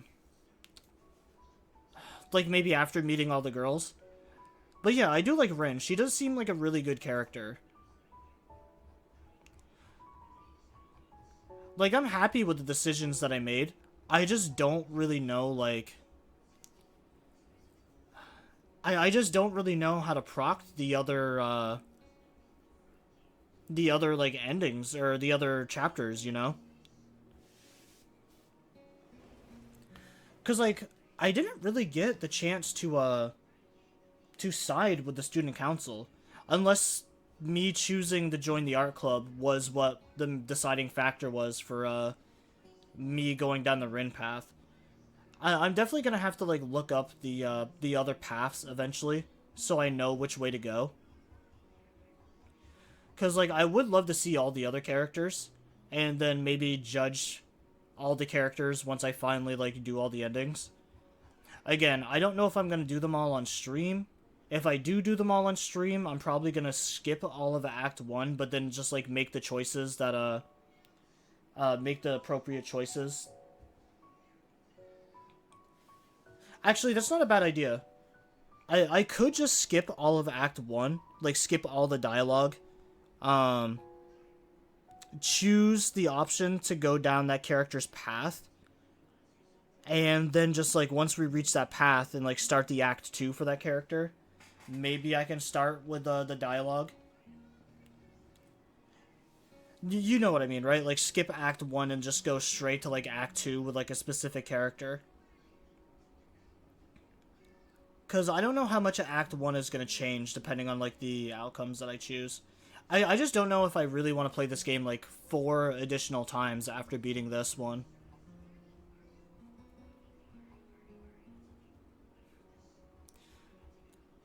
Because even, there were some comments that I saw when the Reddit post came up about how to get the other paths. But pretty much everyone is in agreement that like your first playthrough should always just be like, you should always just do your first playthrough based off of, like, first impressions. So I guess Rin was kind of like my first impression playthrough. But yeah, I don't know. I'll have to think about it in the future if I want to do these other paths, and like how much is actually going to change from it. Because like obviously I don't want to have to read all of Act 1 all over again every time that I want to go down a different path. But yeah, that's going to be it for now, guys. Thank you all for joining, and I'll catch you later.